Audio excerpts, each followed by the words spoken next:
After my father's funeral, I never told my sister about the Lake Tahoe cabin or the $2 million he left me. 2 weeks later, my sister showed up at my front door with a smug grin, a real estate agent, and an eviction notice declaring that they were selling my house. I just smiled at her because I had already moved all my belongings out. But more importantly, she was not getting her hands on my father's cabin or his hidden wealth. My name is Natalie, 34 years old, and I work as a forensic accountant. I spend my days tracking down hidden assets, exposing financial fraud, and reading the stories that numbers try to hide. But nothing in my professional training could have prepared me for the absolute greed of my own family. It had been exactly 2 weeks since we buried my father, William. The dirt on his grave was barely settled when the aggressive pounding started on my front door. It was a crisp Tuesday morning. I had my coffee in one hand and a stack of financial ledgers in the other. I did not need to look through the peephole to know who was trying to break my door down. I pulled the door open. Standing on my porch was my older sister Courtney, her husband DeAndre, and a woman in a sharp blazer holding a clipboard, who was clearly a real estate agent. DeAndre is an investment banker. He is a tall and imposing African-American man who wears bespoke suits and carries an air of absolute superiority. His entire personality revolves around intimidating people with Wall Street vocabulary and acting like everyone else is beneath him. Courtney, as usual, hid behind his tailored shoulder. She held a heavily stamped legal document like a weapon. "We are selling the house," Courtney announced, skipping any form of greeting. She did not even look at my face. She looked past me into the hallway, already evaluating the crown molding. "You need to pack your things. We are putting it on the market this Friday, and we cannot have your cheap furniture ruining the staging." Before I continue, let me know where you are watching from in the comments below. Hit like and subscribe if you have had to stand up to entitled family members who completely underestimated your worth. Trust me, you will want to hear exactly how I dismantled their entire plan. I stood in the doorway blocking their entrance. "I am not going anywhere right now," I said calmly. DeAndre stepped forward, adjusting his expensive tie. "Listen, Natalie. I know you are emotional, but we need to liquidate this asset immediately.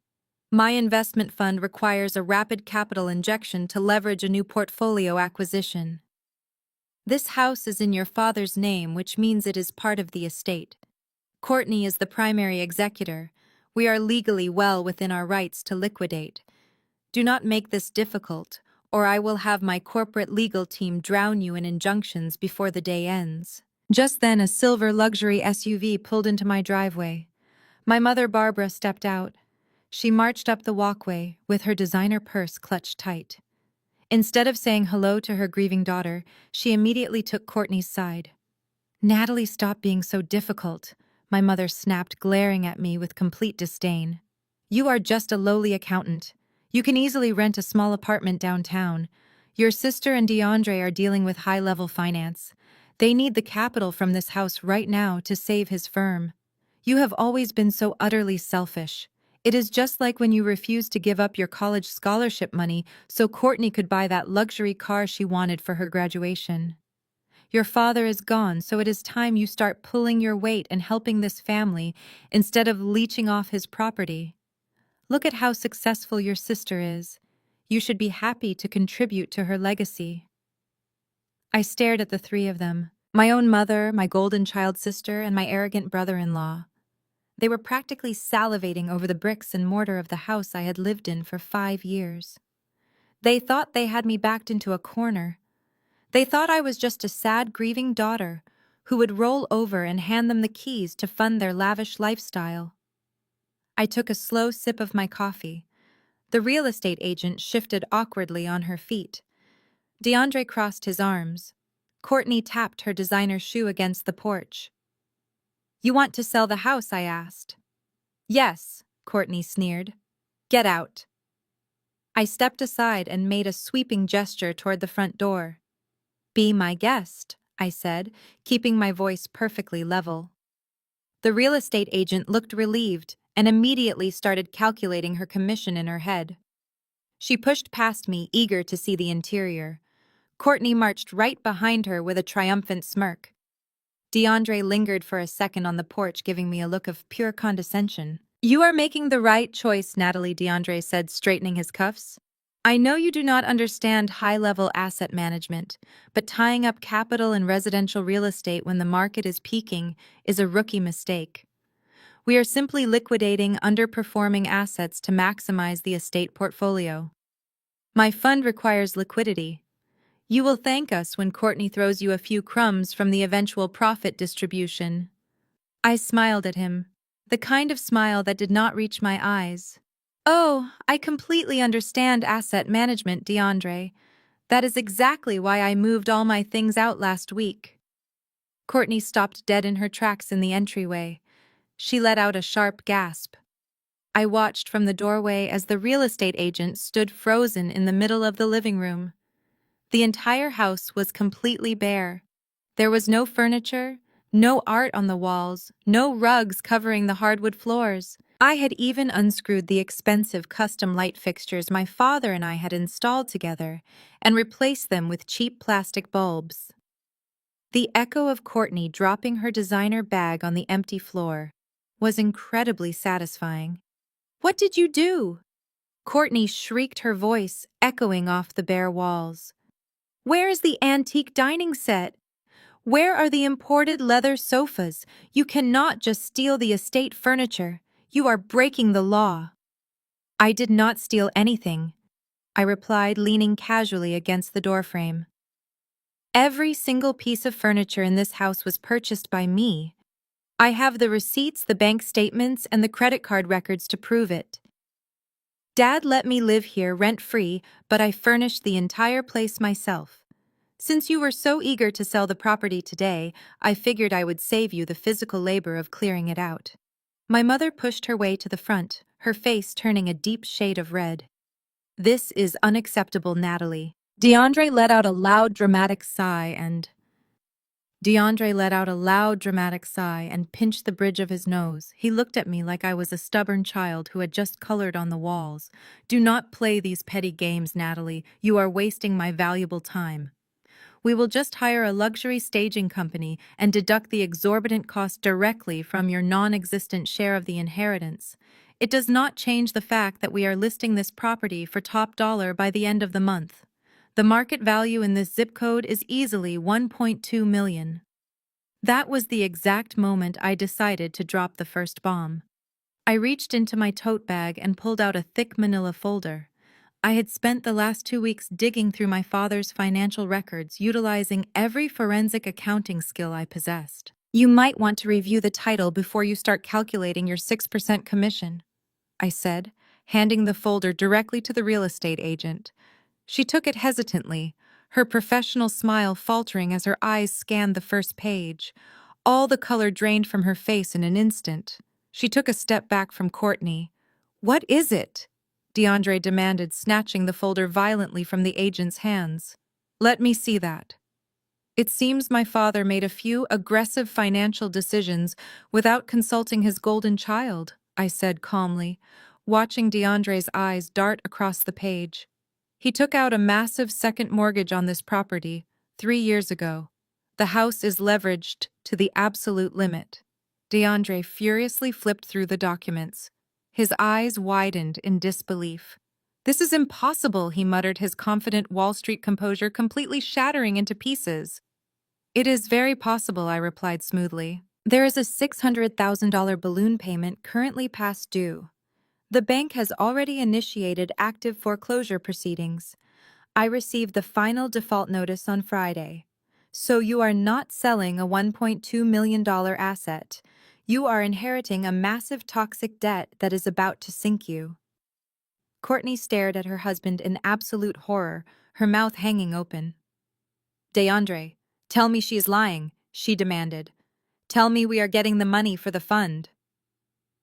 DeAndre could not even speak. He just kept staring at the foreclosure notice, his hands trembling slightly under the weight of the realization. His bruised ego was palpable. He had marched up to my door expecting to easily bully a grieving sister into handing over a fortune to save his failing business. Instead, He had just walked blindly into a financial trap. I tossed my set of house keys onto the empty floorboards. They landed with a loud metallic clatter that echoed loudly through the vacant living room. "Happy selling," I told them, turning my back. "Make sure you lock up when you leave. The bank inspectors are coming tomorrow morning to assess the collateral." I had barely made it down the first 2 porch steps when my mother's voice cracked like a whip behind me. "Natalie, get back here right now. You are not walking away from this mess you created." I stopped and turned slowly. Barbara was marching out the front door, her face contorted with rage. Courtney was right behind her, literally hiding behind our mother's shoulder, whining about how unfair this situation was. "Mess I created?" I asked, raising an eyebrow. "Dad took out the mortgage, Mom. His signature is on the dotted line. He spent the money. I just lived here and paid the utilities." "Do not you dare lie to me," Barbara screamed, pointing a perfectly manicured finger at my face. "You lived with him. You are a forensic accountant. You track money for a living. There is absolutely no way you did not know he took out a $600,000 loan against his own house. You probably convinced him to do it." I let out a short, humorless laugh. "Are you listening to yourself right now? Why would I convince a dying man to secretly leverage his only asset to the point of foreclosure just to leave me homeless?" "Because you are jealous," Courtney yelled from the safety of the porch. "You have always been jealous of me and DeAndre. You knew my husband needed capital for his investment firm. You knew I was the primary executor of the estate. You set this trap on purpose to humiliate us in front of the real estate agent and ruin our financial plans." The real estate agent, realizing she was standing in the middle of a war zone, quietly slipped past them. Speed walked to her car and drove away without saying a single word. "Look what you did," my mother shrieked as the agent's car disappeared down the street. "You just cost your sister a massive sale. You have been doing this your entire life, Natalie. Every time Courtney is about to succeed, you find a way to drag her down. You ruined her sweet 16 by getting the flu. You ruined her college graduation by refusing to hand over your savings account. And now, you are trying to ruin her marriage by bankrupting her husband." I stood my ground, refusing to let her toxic gaslighting work on me anymore. For my entire life, Barbara had twisted reality to make Courtney the victim and me the villain. It was textbook narcissistic parenting.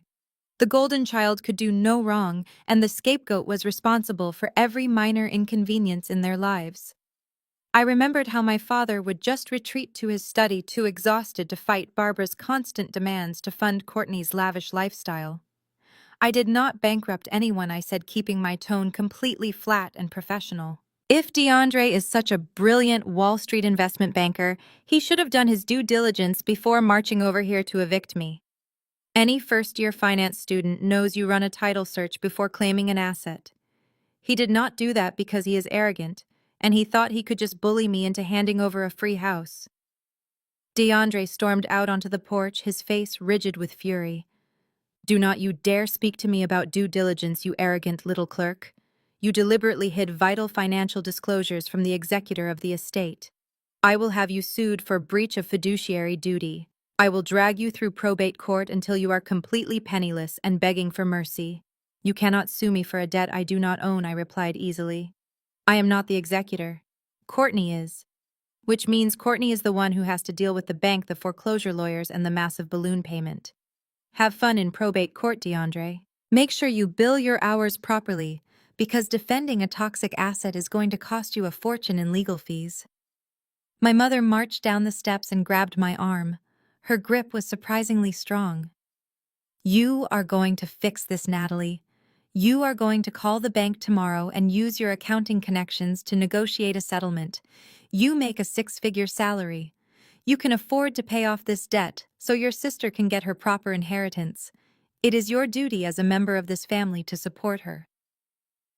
I looked down at her hand, grabbing my arm, then looked directly into her eyes. "I do not owe you, Courtney or DeAndre, a single dime. Dad made his choices. You made yours when you decided to treat me like a tenant in my own childhood home. The house belongs to the bank now. I pulled my arm away forcefully. Barbara stumbled back, clutching her chest as if I had just physically attacked her. She immediately started crying, turning to Courtney for comfort. It was the same manipulative performance she had been doing for 3 decades to make me feel guilty. "You are a cold, heartless girl," my mother sobbed loudly. "Your father would be absolutely disgusted with how you are treating your only sister."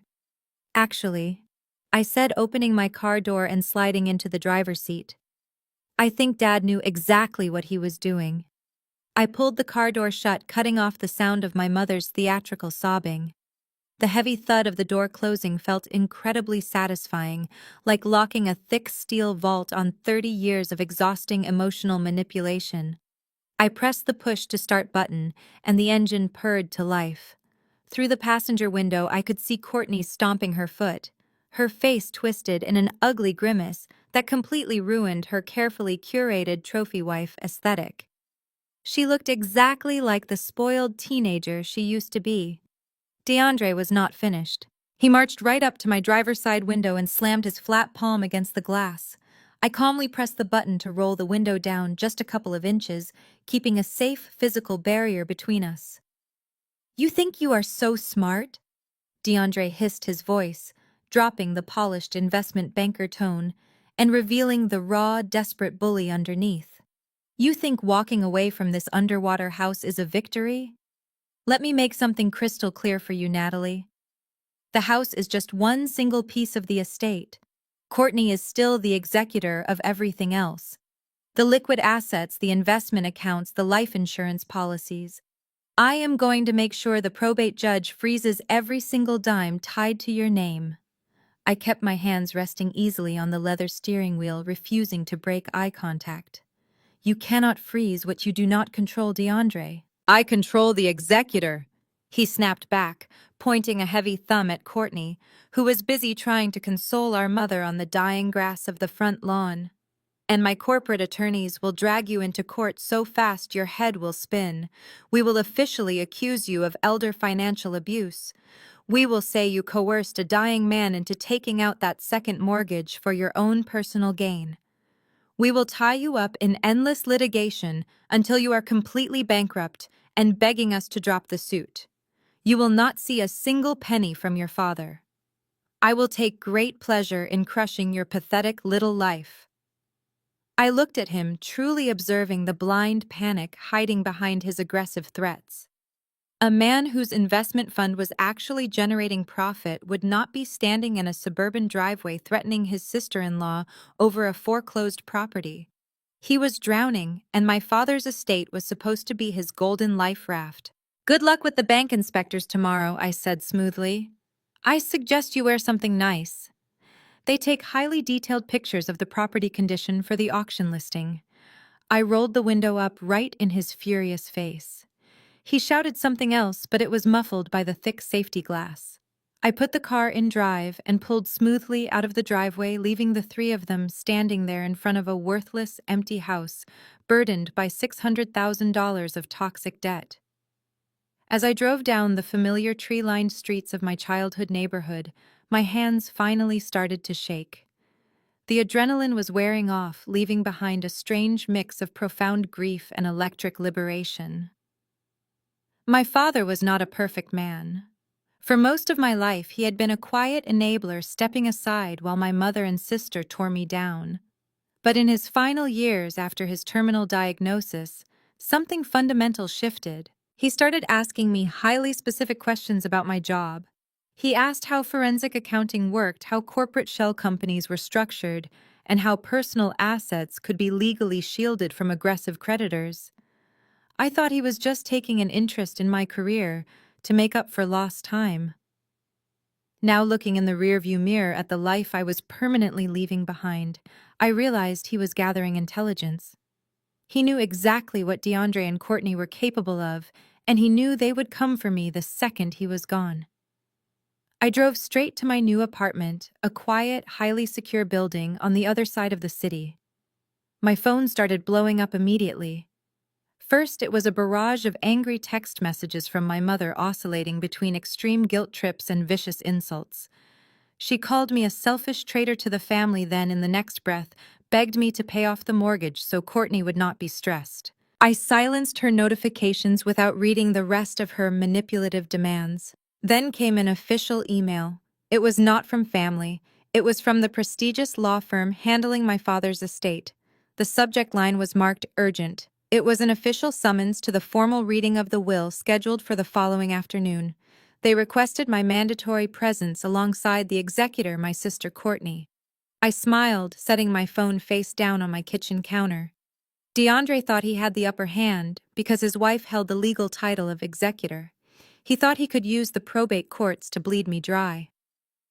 But as a forensic accountant, I knew one fundamental truth about greedy people. They always assume there is far more money than there actually is, and they never bother to check the actual ledgers until it is far too late. Tomorrow at the lawyer's office, they were going to learn a very painful lesson about liquid assets, and I was going to enjoy every single second of their spectacular disappointment. The war had just begun, but I already held the winning hand. I was just opening a bottle of red wine to celebrate my new sanctuary when my phone buzzed violently against the marble countertop. The caller ID displayed a private number. I knew exactly who it was.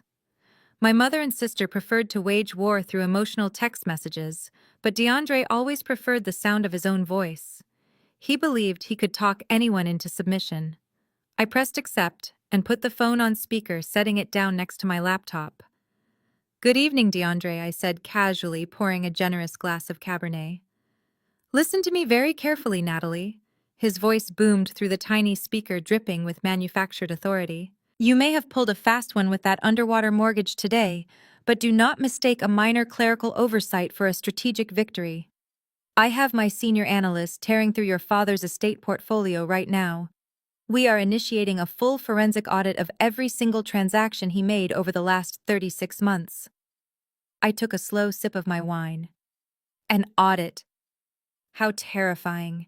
"Do not play cute with me," he snapped. "You are a low-level accountant. I deal in 9-figure acquisitions. You have absolutely no idea what kind of corporate machinery I can mobilize against you. By tomorrow morning, my legal team is filing an emergency injunction to freeze every single personal bank account tied to your Social Security number. We are submitting a formal declaration of suspected elder financial abuse to the probate judge. We will argue that you manipulated a vulnerable senior citizen into liquidating his assets to shield your own net worth." I opened my laptop and pulled up my email. "DeAndre, you cannot just freeze someone's personal accounts without probable cause and a direct evidentiary link to the estate. That is basic financial compliance." "I do not need probable cause because I have leverage," DeAndre sneered. He was slipping into his favorite Wall Street persona, the aggressive closer. "We are going to bury you in discovery requests. We will subpoena your employer and your personal tax returns. I will personally ensure your professional licensing board receives a detailed complaint regarding your ethical conduct. You will lose your CPA license. You will be completely unhireable. I am talking about total asset forfeiture and career termination. This is not a family squabble, Natalie. This is hostile litigation, and I am going to completely liquidate your future." His voice echoed in the quiet kitchen. He threw out buzzwords like asset forfeiture and hostile litigation, hoping to trigger a panic attack. But he was forgetting one crucial detail. I was a forensic accountant. I investigated white-collar criminals for a living. I heard these exact same hollow threats from embezzling executives and corrupt managers every single week. "DeAndre," I said, keeping my tone completely light and conversational, "if your investment fund is doing so incredibly well, why are you spending your Tuesday night screaming at your sister-in-law over a dead man's checking account? Shouldn't you be at a gala or closing a massive corporate merger right now?" There was a sharp intake of breath on the other end of the line. I had hit a nerve. "My fund is perfectly solvent," he growled, though his voice lacked its previous booming confidence. "This is about principle. This is about protecting Courtney's rightful inheritance from a scheming, jealous sibling. Your father had significant capital. We know he did. And if you think you can hide his liquid assets in some offshore trust, you are severely underestimating my reach." I have friends at the Securities and Exchange Commission.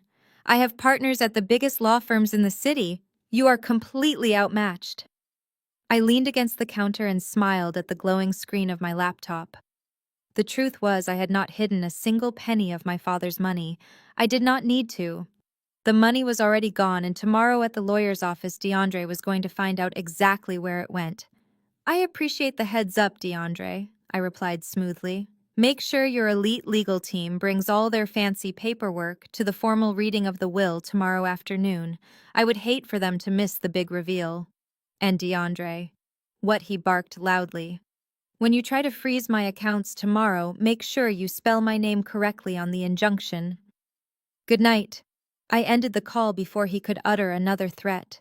I picked up my wine glass and walked over to my living room window, looking out at the city skyline. DeAndre was a shark accustomed to swimming in shallow waters, bullying people who did not understand financial law. But he had just swum into the deep end. He was so desperate for an infusion of cash that he was completely blind to the trap closing around him. He thought he was hunting me, but he was actually just following the breadcrumbs I had left for him. Tomorrow, the Golden Child and her Wall Street husband were going to face the reality of their own financial incompetence, and I was going to be front row center to watch the entire empire crumble. The following afternoon, I walked through the heavy glass doors of Harrison and Associates, one of the most prestigious estate law firms in the city. The lobby smelled of expensive leather and old money. I checked in with the receptionist and was escorted into a massive conference room. It featured a polished mahogany table that looked like it belonged in a corporate boardroom. I took a seat near the back corner, pulling out a legal pad and a pen. I was not there to grieve. I was there to audit. 10 minutes later, the heavy oak doors swung open and the performance began. Courtney entered first, supported by my mother on one side and DeAndre on the other. Courtney was wearing a custom black designer dress and a wide-brimmed hat complete with a sheer black veil. She looked like she was starring in a daytime soap opera about a wealthy widow rather than attending a routine probate meeting for our father. She was dabbing her perfectly dry eyes with a monogrammed silk handkerchief. My mother, Barbara, looked equally theatrical. She glared at me the moment she walked in. She patted Courtney's hand and guided her to the plush leather chairs at the head of the table, purposely leaving me isolated on the opposite end. DeAndre did not come alone. Following closely behind him were two men in sharp gray suits carrying thick leather briefcases. These were clearly the corporate attorneys he had threatened me with the night before. DeAndre walked in with his chest puffed out. He surveyed the conference room as if he had already purchased the entire building. He slammed a thick stack of legal documents onto the mahogany table right in front of me. It was a purely calculated intimidation tactic. I simply glanced at the papers, smiled politely, and went back to writing the date at the top of my legal pad. Mr. Harrison, the senior partner who had handled my father's affairs for 2 decades, finally entered the room. He was a tall, distinguished man in his late 60s with a very no-nonsense demeanor. He took his seat at the head of the table and opened a thick leather binder. "Before we begin," Mr. Harrison said, looking over his reading glasses, "I want to express my deepest condolences to the family. William was a good man and a valued client." Courtney immediately let out a loud, dramatic sob. "Oh, Mr. Harrison," she wailed, leaning heavily against DeAndre. "It has been absolutely unbearable. My father and I were so incredibly close. He relied on me for everything in his final months. I am just so heartbroken that his final wishes are being disrespected by certain people in this room." She shot a venomous glare in my direction. My mother nodded vigorously in agreement, whispering comforting words into Courtney's ear. Mr. Harrison cleared his throat, looking slightly uncomfortable with the theatrical display. "Yes, well, we are here to ensure his exact wishes are carried out according to the law." DeAndre leaned forward, resting his elbows on the table and steepling his fingers. He spoke over the lawyer, trying to seize control of the room. Mr. Harrison, before you read the standard provisions, my legal team has prepared an emergency injunction regarding the estate. As my wife is the named executor, we have reason to believe that Natalie has engaged in severe financial misconduct. We are formally requesting that all of Natalie's personal assets be frozen immediately, pending a full forensic investigation into elder abuse and the misappropriation of a $600,000 mortgage. The two corporate lawyers behind DeAndre nodded in unison, sliding their briefcases onto the table as if preparing for a massive courtroom battle. I did not interrupt. I did not defend myself. I just sat back in my chair and watched them play their hands. As a forensic accountant, I knew that the loudest person in the room was usually the one hiding the biggest deficit. DeAndre was trying to use a smoke and mirrors tactic to secure his payout before anyone could look closely at the actual numbers. Mr. Harrison looked at the massive stack of papers DeAndre had slammed down. He looked back up at DeAndre with a completely blank expression. He did not look intimidated.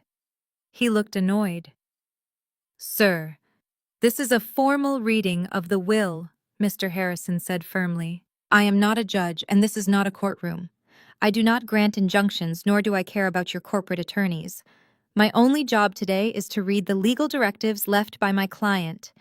Any disputes regarding the estate liabilities will have to be filed through probate court after the reading is concluded." DeAndre scoffed, adjusting his tie. "Fine. Read the will.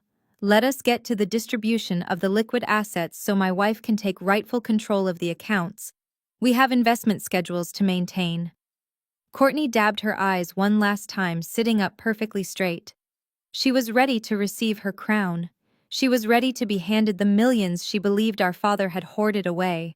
She gave me a smug, triumphant smirk across the table, fully believing she had already won.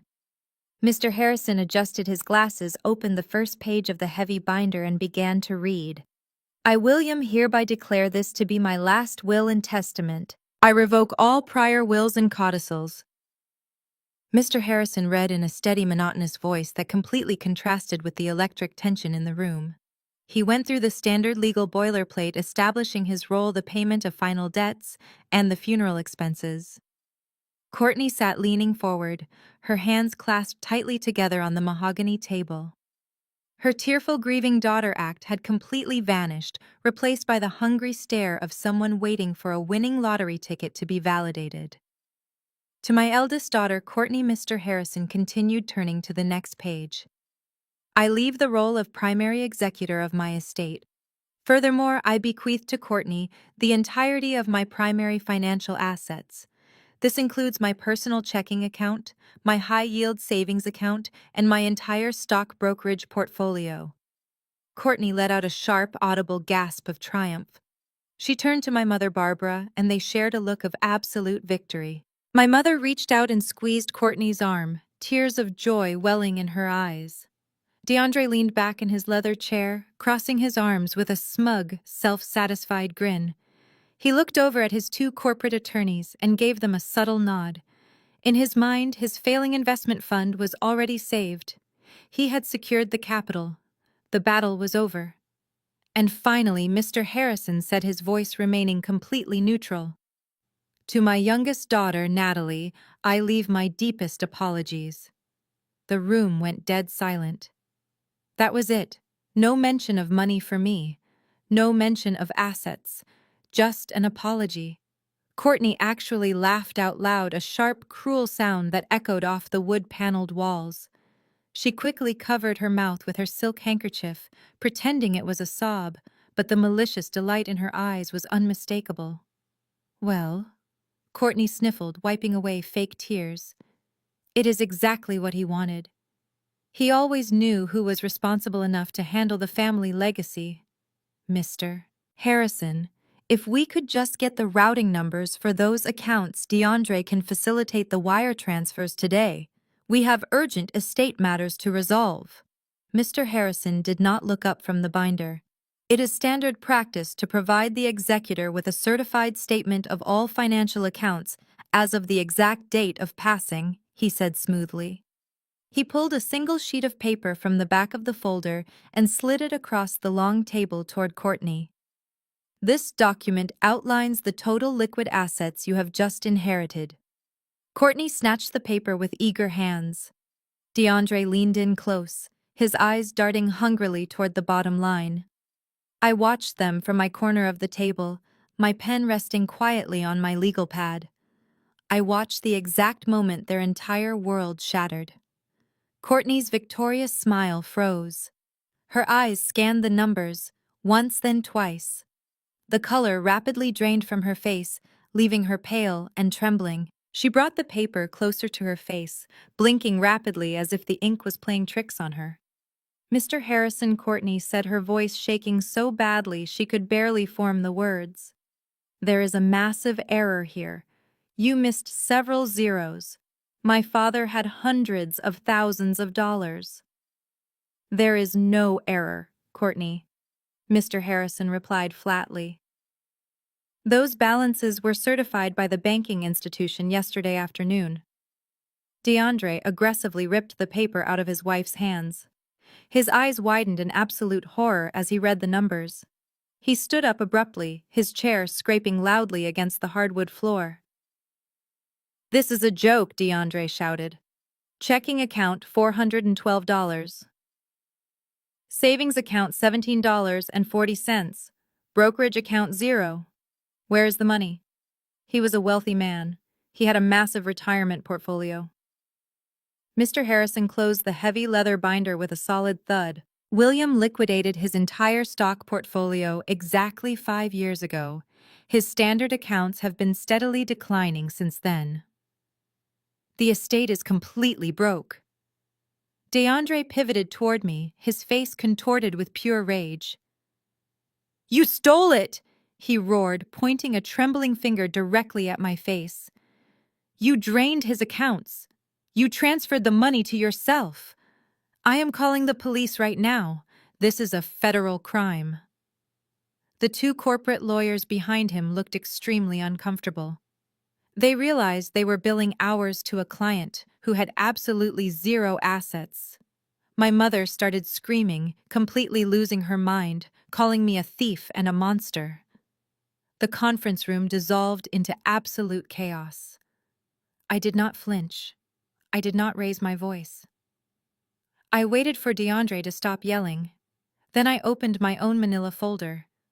I did not touch a single penny of his money, DeAndre, I said calmly. But I am a forensic accountant, and I know exactly where all those missing millions went. I slid a thick stack of bank statements across the mahogany table. They landed right on top of DeAndre's useless emergency injunction paperwork. The corporate lawyers flanking him immediately leaned in to look at the documents, their professional curiosity overriding their loyalty to their client. These are certified wire transfer records from exactly 5 years ago, I explained, keeping my voice steady and loud enough to command the entire room. Notice the date, Courtney. It was 2 months before your extravagant wedding in Italy. The same time DeAndre told everyone his flagship investment fund was generating record profits. DeAndre stared at the top page. I watched a single bead of sweat form at his hairline. He opened his mouth to speak, but no sound came out. I continued addressing the room. The truth is, DeAndre was completely underwater. His fund had made a series of catastrophic bets on toxic commercial real estate.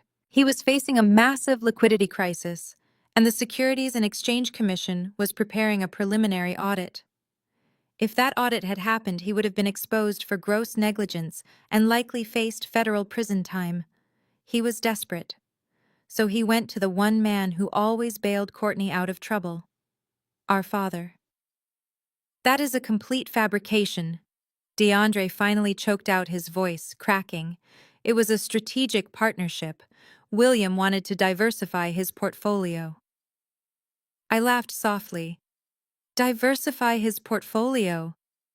DeAndre, he liquidated a secure high-performing retirement account to dump $2.5 million into a shell company you registered in Delaware. I pointed to the second page of the stack.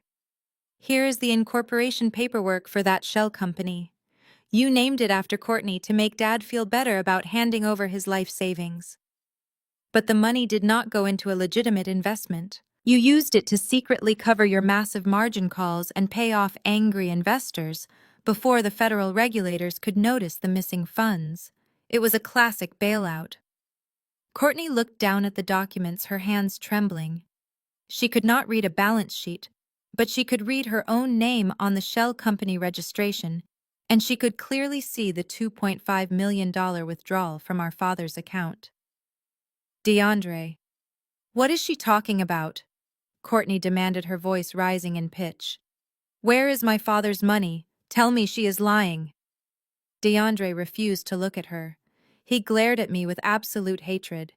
His jaw clenched so tight I thought his teeth might shatter.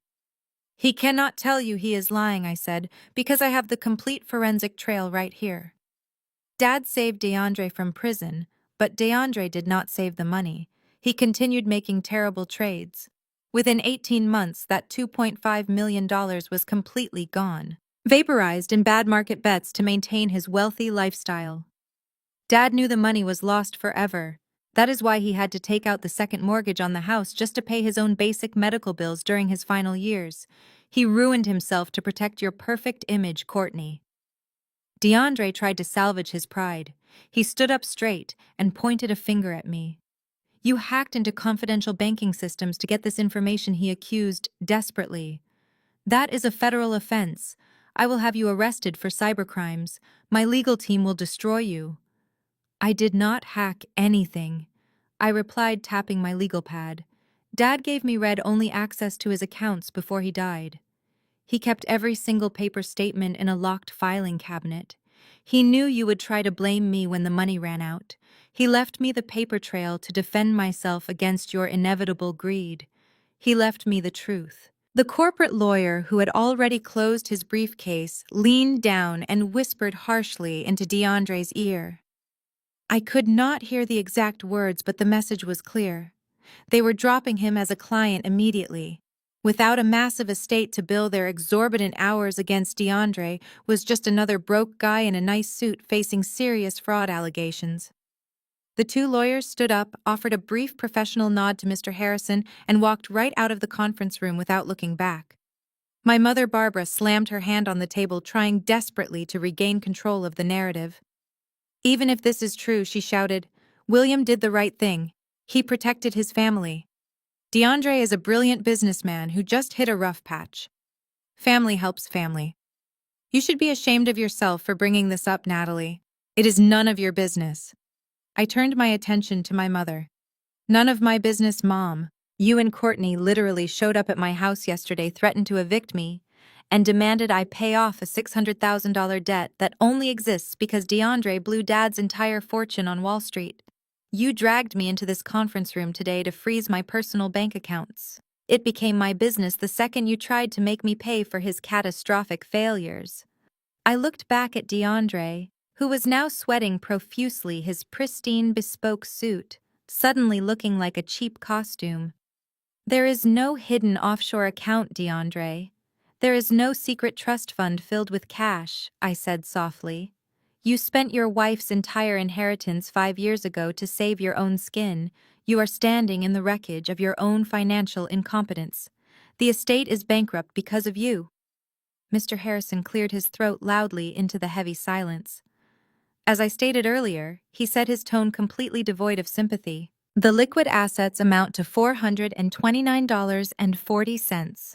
Courtney, as the executor, it is your legal responsibility to use those remaining funds to begin settling the outstanding estate debts, which, as we now know, include a massive foreclosure. Courtney burst into real tears this time. She buried her face in her hands, her luxurious black veil falling forward as she sobbed hysterically. The golden child had finally received her crown, and it was made entirely of debt. Courtney burst into real tears this time. She buried her face in her hands, her luxurious black veil falling forward as she sobbed hysterically. The golden child had finally received her crown, and it was made entirely of debt. DeAndre did not reach out to comfort his weeping wife. He did not offer a single word of reassurance to the woman he had married.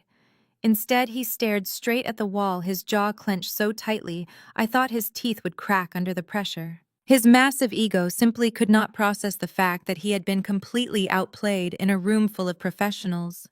He had walked in expecting a multi-million-dollar bailout, and now he was leaving with a worthless checking account and a looming federal investigation into his failing fund. My mother wrapped her arms tightly around Courtney, glaring at me over my sister's shaking shoulders. "Look what you have done," Barbara hissed, completely ignoring the mountain of evidence I had just presented. "You are tearing this family apart. You always ruin everything." I gathered my legal pad and slipped the bank statements back into my manila folder. "I did not ruin anything, Mom," I said quietly. "I just brought the receipts. You three can figure out how to pay the bank tomorrow." I turned and walked out of the conference room. I did not look back. Walking through the heavy glass doors of the law firm and stepping out into the crisp afternoon air felt like shedding a massive weight. I had finally spoken the truth. I had finally stopped carrying their dark secrets. I assumed that exposing DeAndre's financial crimes would force him to retreat and focus on saving himself from the Securities and Exchange Commission. I assumed the war was over. I was completely wrong. A man like DeAndre does not retreat. When a narcissist is backed into a corner, they do not apologize. They escalate. The retaliation came less than 24 hours later. I was sitting at my desk in my home office the next morning, drinking my coffee and reviewing some case files for a new corporate client. My phone vibrated with a text message from my property management company. It was an automated alert stating that my scheduled rent payment for my new apartment had been declined due to insufficient funds. I frowned. That was impossible. I had just transferred ample funds into my primary checking account 2 days ago. I picked up my phone and opened my mobile banking application. The screen loaded and immediately a bright red banner flashed across the top of the interface. It read, "Account restricted. Please contact your financial institution immediately." My heart skipped a beat. I quickly logged into my secondary savings account. The exact same red banner appeared. I checked my investment portfolio and my emergency credit cards. Every single financial lifeline attached to my Social Security number had been locked down. Before I could even dial the customer service number for my bank, an email popped up on my laptop screen. The sender was a senior partner at a notoriously aggressive litigation firm in the city, a firm known for taking on high-profile corporate warfare cases. Attached to the email was a scanned legal document. It was a temporary restraining order and a full asset freeze signed by a probate judge early that morning. DeAndre had actually done it. After his own corporate lawyers walked out on him yesterday, he must have spent the entire night calling in every single favor he had left in the financial district. He had found a firm desperate enough or perhaps corrupt enough to take his case on a contingency basis. They had filed an emergency ex parte motion with a friendly probate judge. The filing explicitly claimed that I was a massive flight risk who had embezzled millions from a vulnerable senior citizen.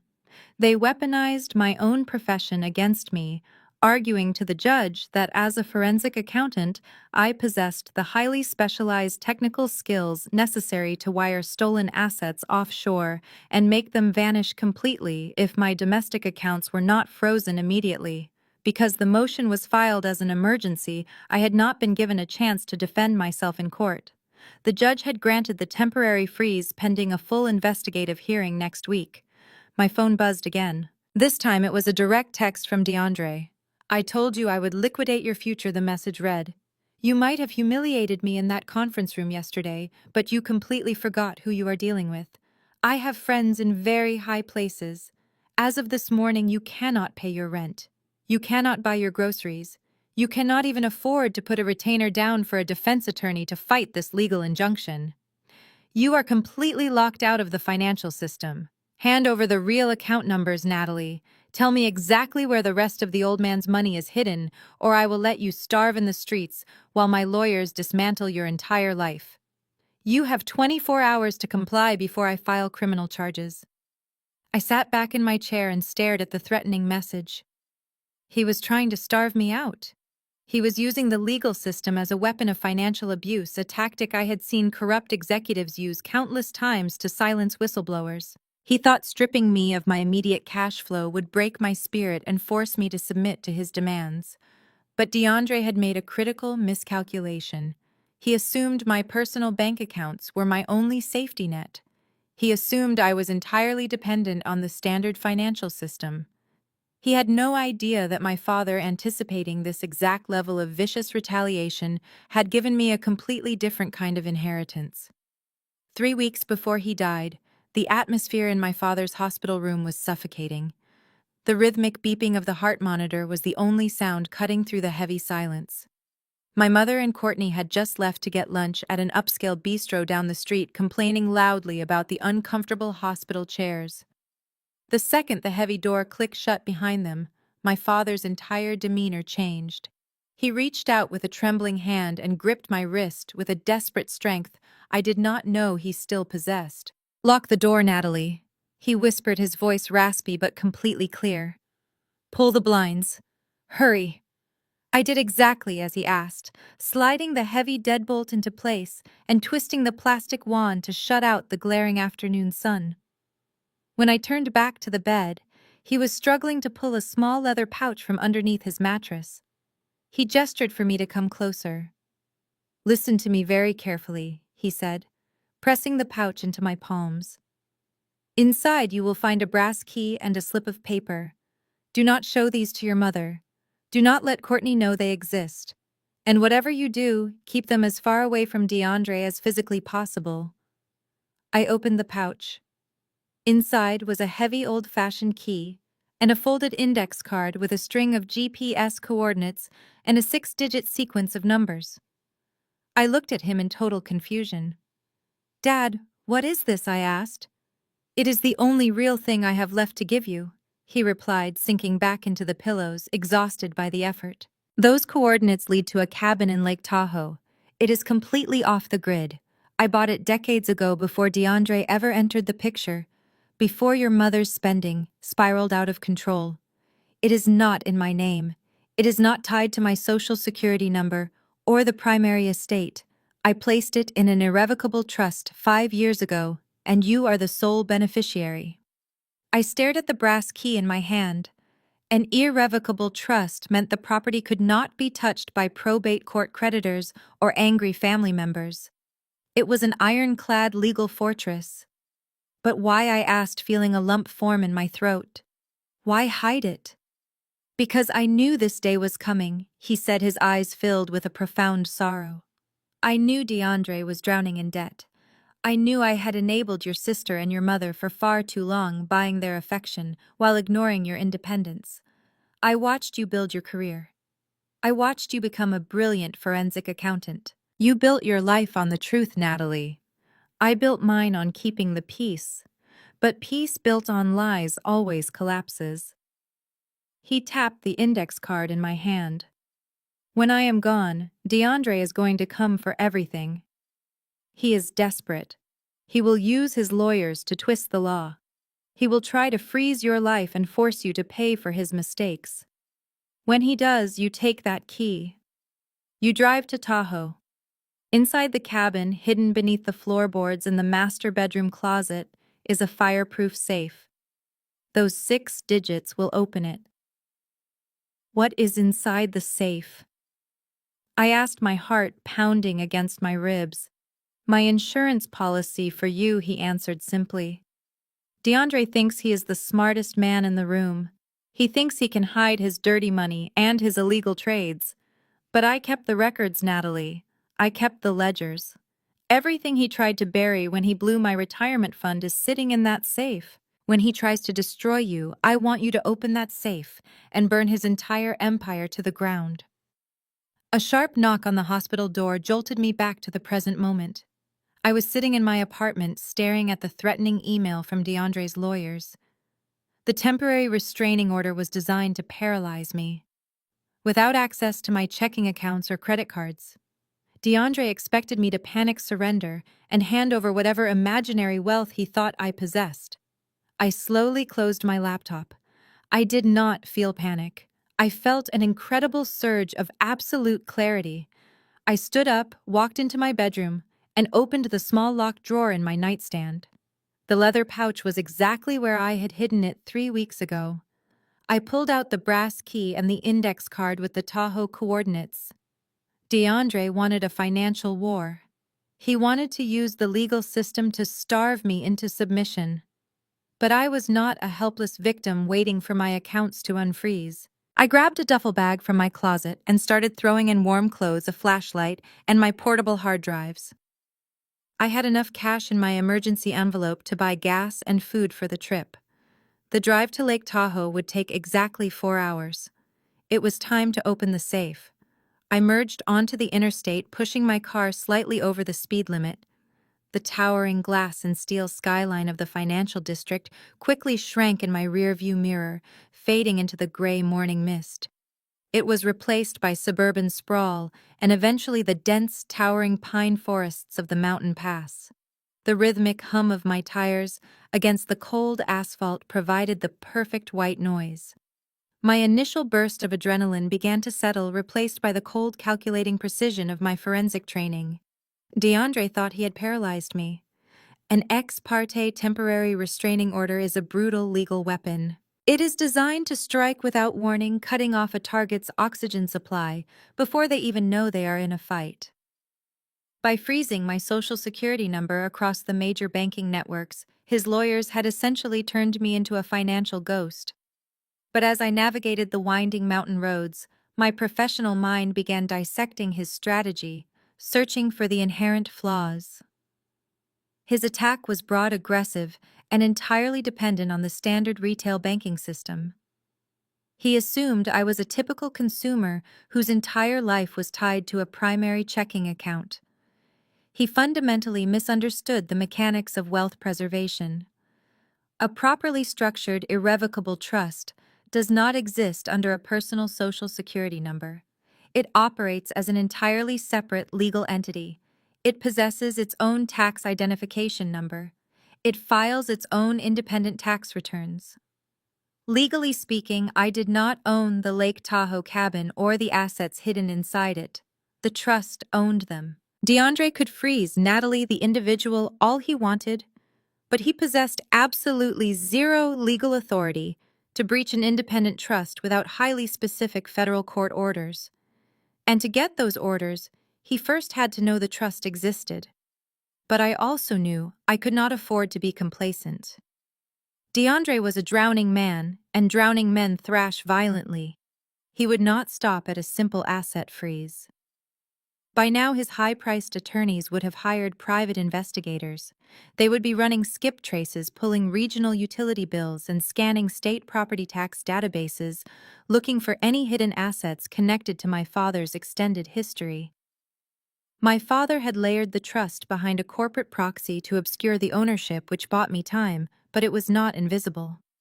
Given enough billable hours, a good investigator would eventually connect the dots and find the cabin. I was no longer just driving. I was running a race against a ticking clock. 2 hours into the drive, my fuel gauge dipped below a quarter tank. I pulled into a small, desolate gas station, sitting on the edge of the highway. I parked at the pump furthest from the security cameras. I did not even touch my wallet. Using a frozen debit card would do more than just result in a declined transaction. It would instantly ping the bank's fraud detection network with a merchant category code and a precise geographic zip code. DeAndre's legal team could easily subpoena those real-time digital footprints to track my exact location. Instead, I reached into my duffel bag, pulled out a crisp $50 bill from my emergency cash envelope, and paid the attendant inside.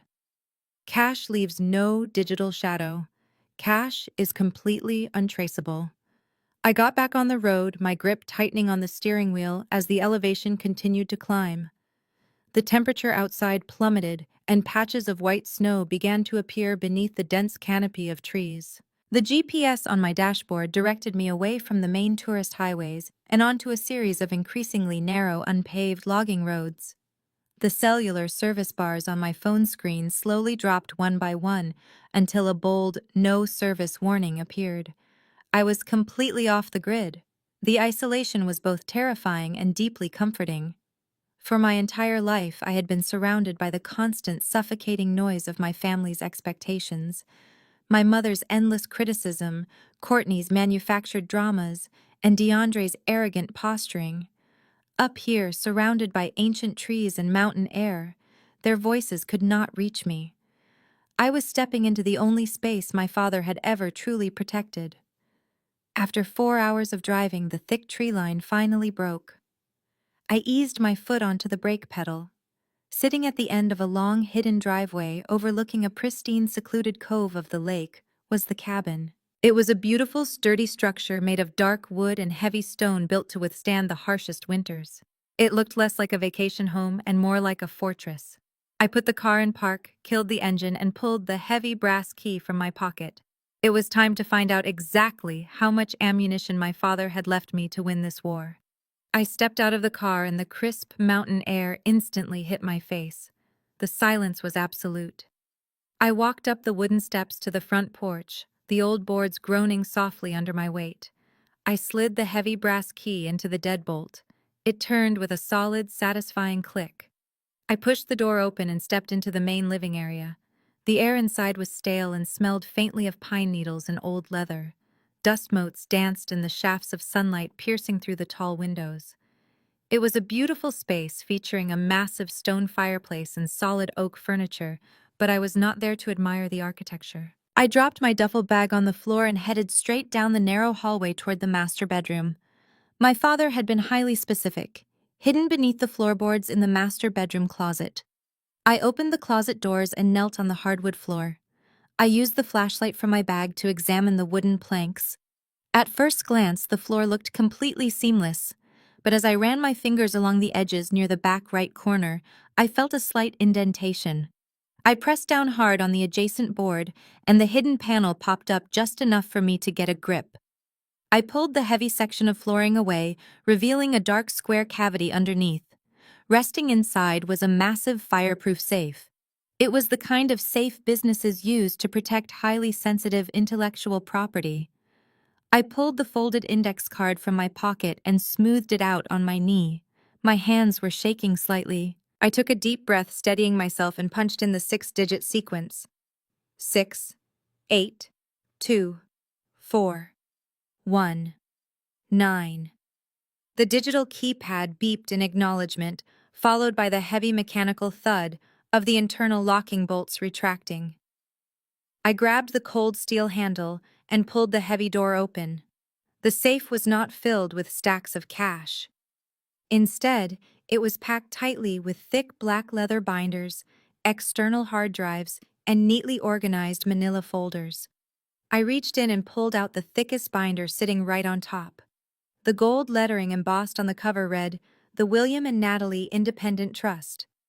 I sat cross-legged on the dusty floor and opened the binder. As a forensic accountant, I read legal documents the way other people read novels. I immediately bypassed the standard boilerplate language and went straight for the declarations page and the schedule of assets. My eyes scanned the precise columns of text and numbers, and my breath caught in my throat. My father had not just hidden a cabin. He had established a generation-skipping, fully funded, irrevocable trust exactly 5 years ago. That timeline was incredibly significant. It was the exact same month DeAndre had blown the $2.5 million on his failing investment fund. The moment my father realized DeAndre was a financial parasite, he had quietly secured the rest of his legitimate wealth.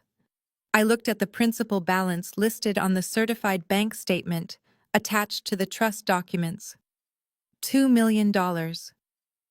It was sitting in a highly secure, diversified portfolio completely detached from his primary estate. And right there, highlighted under the beneficiary designation, was my name. I was the sole trustee and the sole beneficiary. Courtney was explicitly excluded by name. DeAndre was explicitly excluded by name. There was even a highly specific poison pill clause drafted into the trust. It stated that if any family member attempted to contest the trust, they would be held completely liable for all legal fees and immediately barred from ever receiving a single penny. My father had built a financial fortress that DeAndre could never breach. Because the trust was irrevocable, the assets legally did not belong to my father at the time of his death. Therefore, they did not belong to his estate. They could not be touched by probate court. They could not be frozen by the temporary restraining order DeAndre had maliciously filed against me. The $2 million and the Lake Tahoe property were completely untouchable. I sat there holding the heavy binder in my lap, overwhelmed by a sudden wave of emotion. My father had spent the last 5 years of his life pretending to be broke to protect my future. He had played the long game perfectly. He knew DeAndre would try to destroy me, so he had handed me the exact weapon I needed to destroy DeAndre first. I carefully placed the trust binder beside me and looked back into the dark cavity of the safe. The trust was just the beginning. I reached back in and pulled out the next stack of folders. These were detailed financial ledgers, and they had DeAndre written all over them. I opened the first ledger. The pages were filled with my father's meticulous handwriting, tracking every single illicit wire transfer and shell company DeAndre had used to launder the remaining funds from his failing investment firm. My father had not just tracked the lost $2.5 million. He had kept a comprehensive shadow accounting book of DeAndre's entire fraudulent operation. I was holding enough evidence to send my brother-in-law to federal prison for a very long time. Suddenly, a sharp, piercing chime echoed through the silent cabin. It startled me so badly I nearly dropped the heavy ledger. It was my personal cell phone buzzing loudly. The device had automatically connected to the cabin's hidden satellite internet network the moment I walked through the door, bypassing the dead cellular zone. A notification banner flashed across my locked screen from the security application. Motion was detected at the front gate. I quickly tapped the notification, bringing up the live video feed from the camera mounted on the wooden archway at the end of the long driveway. A massive black luxury SUV with tinted windows was idling aggressively in front of the locked iron gate. I watched as the driver door swung open. A man stepped out into the dirt. It was not DeAndre. He was a broad-shouldered man wearing a cheap gray suit and holding a thick tablet. He walked directly up to the gate, inspecting the heavy padlock. This had to be the private investigator DeAndre had hired to track me down. The back door of the SUV opened next, and DeAndre stepped out into the crisp mountain air. He was wearing an expensive camel hair overcoat over his tailored suit, looking entirely out of place in the rugged wilderness. He strutted over to the investigator, pointing at the gate and issuing obvious commands.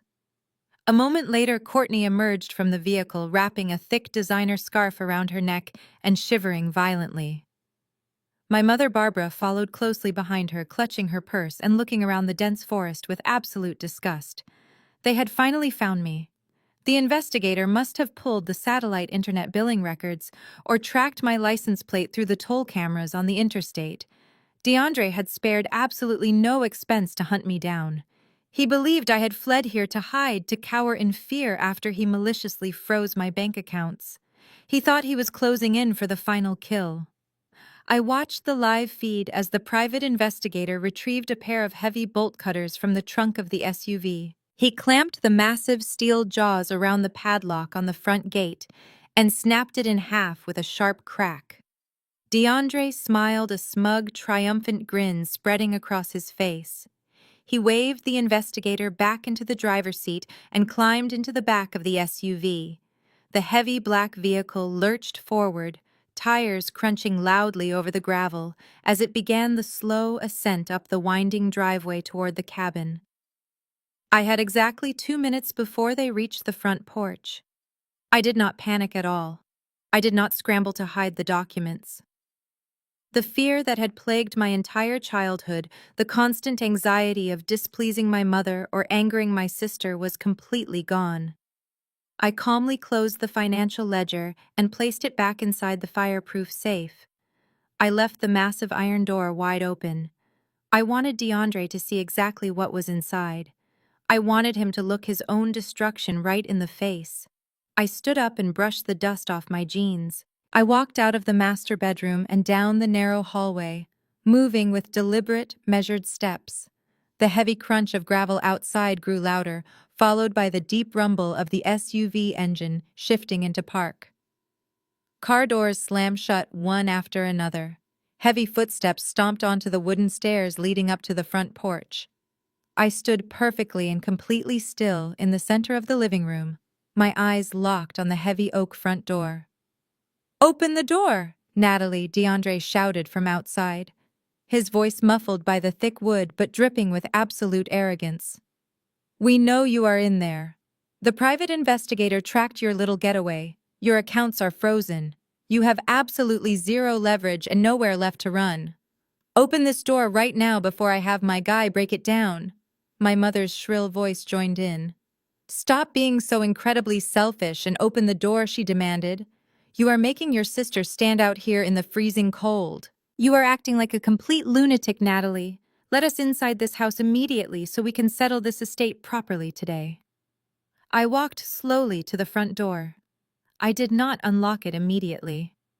I let DeAndre bang his fist against the thick oak wood for another 10 seconds, letting his arrogant frustration peak. Then I reached out, turned the heavy brass deadbolt, and pulled the door wide open. DeAndre immediately lunged forward, attempting to forcefully shoulder his way past me into the cabin. I planted my feet firmly on the threshold and shoved my hand flat against his expensive camel hair overcoat, stopping his momentum completely. He looked down at my hand, his eyes widening in absolute shock that I had dared to physically block his path. He was a man used to people instantly cowering when he entered a room. "Do not ever put your hands on me," DeAndre hissed, taking a half step back and aggressively brushing off his coat, as if my touch had soiled the expensive fabric. "Move out of the way, Natalie. You are trespassing on private property," I said, keeping my voice perfectly level and refusing to break eye contact. "You just hired a man to destroy a locked gate. That is the legal definition of breaking and entering. You have absolutely no right to be standing on this porch." DeAndre let out a sharp, condescending laugh. "Private property. Are you completely delusional? This is William's cabin. He might have hidden it out here in the woods, but my investigator pulled the county tax records. Since your father is dead, this cabin is officially an asset of the primary estate. My wife is the sole legal executor of that estate. That means Courtney owns this cabin, not you. You are the one trespassing." Courtney shoved her way past the private investigator. She was shivering violently in the freezing mountain air, her teeth chattering beneath her designer scarf. She glared at me with absolute contempt. "Move out of the doorway right now," she demanded. "You are acting like a crazy person. You ran away and hid in the wilderness because you knew DeAndre beat you in court. You knew we froze your accounts. Now get out of my cabin before I freeze whatever pathetic assets you have left." My mother pushed her way to the front, her face red with anger and the biting cold. "Natalie, this has gone far enough," Barbara snapped. "You have embarrassed this family for the absolute last time. DeAndre has been incredibly patient with your childish tantrums. We drove 4 hours up a mountain just to talk some sense into you. Let us inside right now so we can sit down and discuss how you are going to pay back the money you owe this family." I did not move an inch. "I owe this family nothing, Mom. And I certainly do not owe a single dime to a man who uses the legal system to terrorize people." DeAndre reached into his pocket and pulled out his sleek smartphone.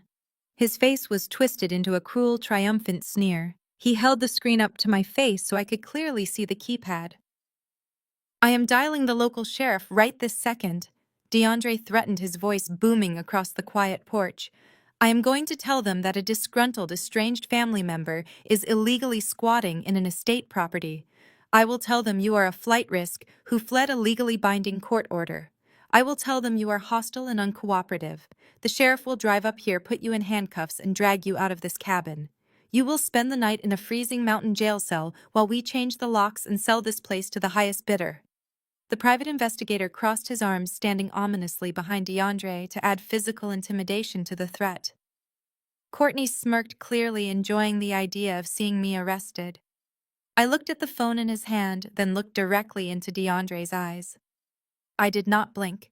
I did not flinch. "Call them," I challenged him. DeAndre hesitated. His thumb hovered over the screen, clearly confused by my complete lack of fear. Go ahead and call them, DeAndre. I repeated, my voice echoing slightly in the crisp air.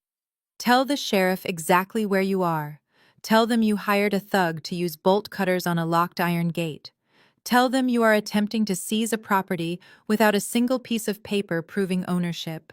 Because when they get here, I will gladly show them the certified notarized documents proving that this cabin belongs to an irrevocable trust, and I am the sole legal trustee.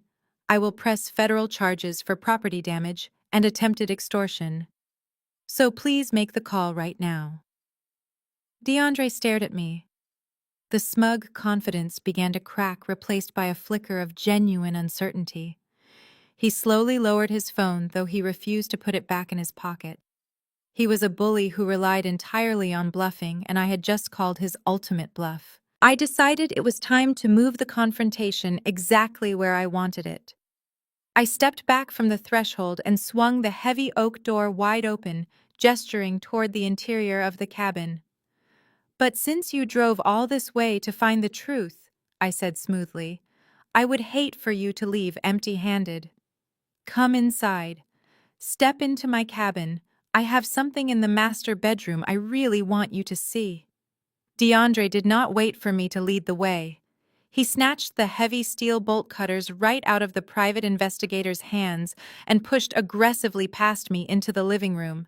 His heavy leather boots pounded against the antique hardwood floor, tracking wet mountain dirt across the rugs.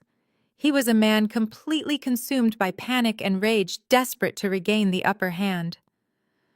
I pointed down the narrow hallway toward the master bedroom, keeping my posture entirely relaxed. Instead of simply turning the brass knob on the closed bedroom door, DeAndre hoisted the heavy bolt cutters and swung them with all his might directly into the wooden door frame. The heavy metal crashed into the vintage lock, shattering the solid oak and completely destroying the internal mechanism. Wood splinters flew across the hallway carpet. It was a purely animalistic display of dominance. He wanted to make it absolutely clear that he was not an invited guest taking a polite tour of the property. He was a conqueror, seizing a valuable asset by brute force.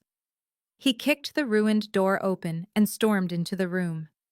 I stood in the hallway, watching this pathetic display of toxic masculinity. I did not even have a chance to follow him inside before my mother stepped directly into my path, completely blocking my way. Barbara's face was contorted with a mixture of absolute disgust and panicked desperation. The private investigator wisely decided to wait out on the front porch, clearly recognizing that this family dispute was about to turn incredibly ugly. Courtney hovered in the background, wrapping her coat tighter around herself. You are an absolute monster, my mother hissed, her voice vibrating with pure venom. How dare you speak to DeAndre that way? How dare you lie to us and hide your father's property in some secret trust fund? You think you are so incredibly smart, sneaking behind our backs to steal what rightfully belongs to your sister. I looked down at her. I did not lie, Mom. Dad hid this property because he knew exactly what DeAndre was. He knew DeAndre would steal everything to save his own sinking ship. The slap came so fast, I did not even have time to brace myself. Barbara swung her arm back and struck me across the face with an open palm.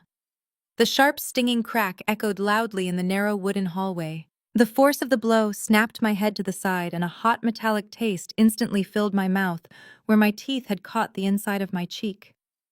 Courtney gasped loudly from the living room, but she did not step forward to intervene. She never did.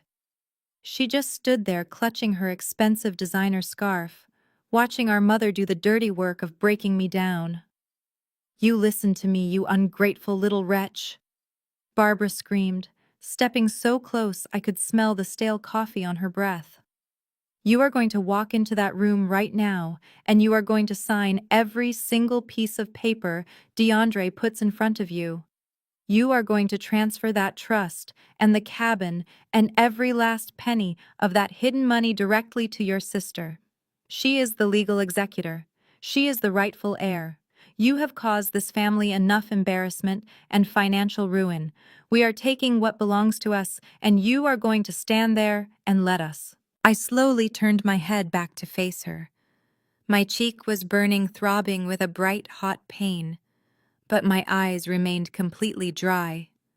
For 34 years, a physical strike from my mother would have sent me spiraling into a desperate cycle of apologies and tearful begging.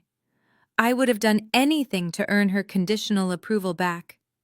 But standing in that hallway, tasting my own blood, I felt absolutely nothing for her. The emotional grip she had on my soul was completely gone. She was just a bitter, greedy woman blindly defending a corporate criminal. I swallowed the blood in my mouth and gave her a chilling, empty smile. "You hit hard, Mom," I said quietly. "But physical violence is not going to change the accounting." Before Barbara could raise her hand to strike me a second time, a loud, frantic shout erupted from the master bedroom. It was DeAndre. "Natalie, get in here right now," he roared. His voice did not sound authoritative anymore. It sounded incredibly unstable and completely frantic. I stepped around my mother, leaving her standing frozen in the hallway, and walked straight into the bedroom. DeAndre was on his knees in front of the open closet, furiously pulling out thick manila folders from the fireproof safe. DeAndre was on his knees in front of the open closet, furiously pulling out thick manila folders from the fireproof safe. But he could not open them. He could not access the actual hard drives or the core documents. Because while I had left the massive iron door of the safe wide open for him to see the internal compartment containing the actual ledgers, and the trust binder was secured by a secondary heavy-duty steel grate. It was a dual locking system. My father had anticipated that someone might force their way into the cabin and crack the outer shell, so he had installed an inner cage that required a completely different combination. DeAndre was yanking violently on the steel grate, his knuckles turning white from the exertion. He was breathing heavily, his pristine suit jacket riding up his back, making him look less like a sophisticated investment banker and more like a desperate street thief. "Open this," DeAndre commanded, not even bothering to look back at me. "Open this grate right now, Natalie. I know the money is in here. I can see the binders." I leaned casually against the shattered wooden doorframe. I pulled my smartphone from my pocket and slowly tapped the screen, opening the clock application. I set a timer for exactly 10 minutes. I pressed start. "You have exactly 10 minutes before the local sheriff arrives," I announced calmly. DeAndre froze. He slowly turned his head to look at me, his eyes wide with a mixture of confusion and sudden fear. "What did you say?" he asked, his voice dropping to a harsh whisper. "I told you I was not going to call the sheriff," I replied, holding up my phone so he could see the digital numbers ticking down. I did not call them. The silent alarm system built into the front gate called them the second your private investigator snapped that padlock. This is an irrevocable trust property. It is heavily monitored by a private security firm. The moment the perimeter was breached, they dispatched local law enforcement. Courtney let out a terrified shriek from the living room. "DeAndre," she yelled, her voice bordering on hysteria. "We need to leave. If the police catch us up here breaking into a safe, they will arrest us. We cannot have a criminal record. It will ruin our reputation." DeAndre ignored his wife. He stood up from the floor, his towering frame casting a long shadow across the small bedroom. He took 2 menacing steps toward me. "Give me the combination to that grate," he demanded, his voice low and vibrating with violent intent. "You are going to open it, and I am going to take those binders, and then we are leaving. If you do not give me those numbers right now, I will break your arm, Natalie. I swear to God I will physically break you." My mother gasped from the hallway. "DeAndre, no," she pleaded weakly. "Do not hurt her. Just make her tell us the numbers." I did not retreat. I looked straight up into DeAndre's furious eyes. The digital timer on my phone silently ticked down. 9 minutes and 20 seconds. "You do not want those binders, DeAndre," I said softly. "Do not tell me what I want," he roared, slamming his fist into the wall next to my head. The drywall cracked under the impact. "The money is in there. William's millions are sitting right behind that steel grate. I know it. He stole my rightful partnership capital and hid it in this cabin. Give me the code. I shook my head slowly. There is no cash in that safe. There are no gold bars. There are no bearer bonds. The $2 million is sitting in an institutional investment account managed by a third-party trustee firm in Delaware. You cannot touch it. You could blow this entire cabin to pieces with dynamite, and you still would not be able to access a single penny of that money without my authorized signature. DeAndre grabbed me by the shoulders, his heavy hands digging painfully into my collarbones. He shook me violently. Then what is in the safe? He screamed, his polished facade completely shattering, revealing the terrified cornered animal underneath. What is in the folders? I let him shake me. I did not fight back. I just looked at him with absolute pity. The truth, I answered. The ledgers, the hard drives, every single piece of paper documenting the $2.5 million you stole from my father 5 years ago. He tracked everything, DeAndre.